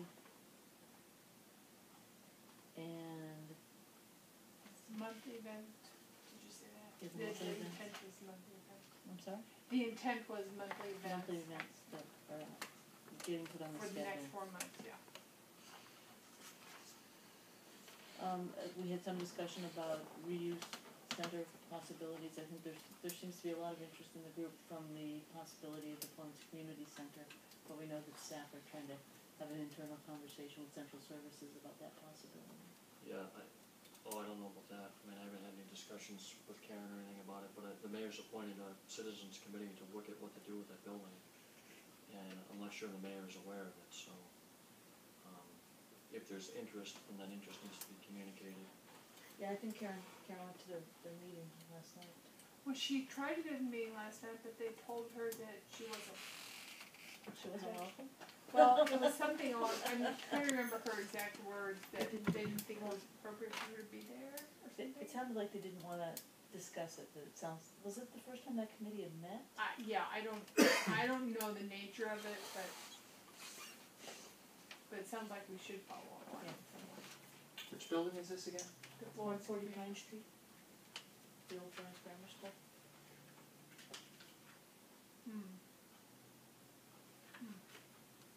Okay.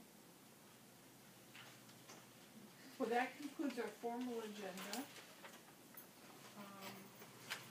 Gary, do you have anything, questions or comments? No. Chris? No. No? I recall that at perhaps the last meeting, we were asked to give thoughtful review to the vision for Yes. the reuse center. Yes. And so I thought we might wanna discuss that tonight. Yes, I would love to discuss that tonight. My thoughtful review consists of questioning how we're gonna pay for it. And it all focused on the financial self-sustaining concept here, and if there's a model in another community that we could look to, that would be helpful, but because my first reaction is I don't know how it can be self-sustaining. That, you know, it talks about membership dues and fees and support from the transfer station budget, and I believe the transfer station budget's gonna have enough trouble on its own. So I think it's got a lot of great goals here, but I think the devil's in how do you pay for this thing.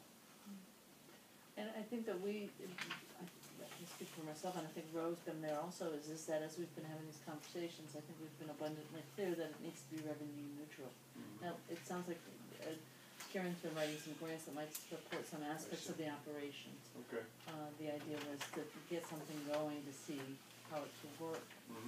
And, you know, clearly, it feels like right now, while we still have a revenue stream coming from the landfill, that this is the year for us to put something together. Sure. And so let's be serious about it. Yeah. But I think we've been abundantly clear about the need for it to be self-sustaining.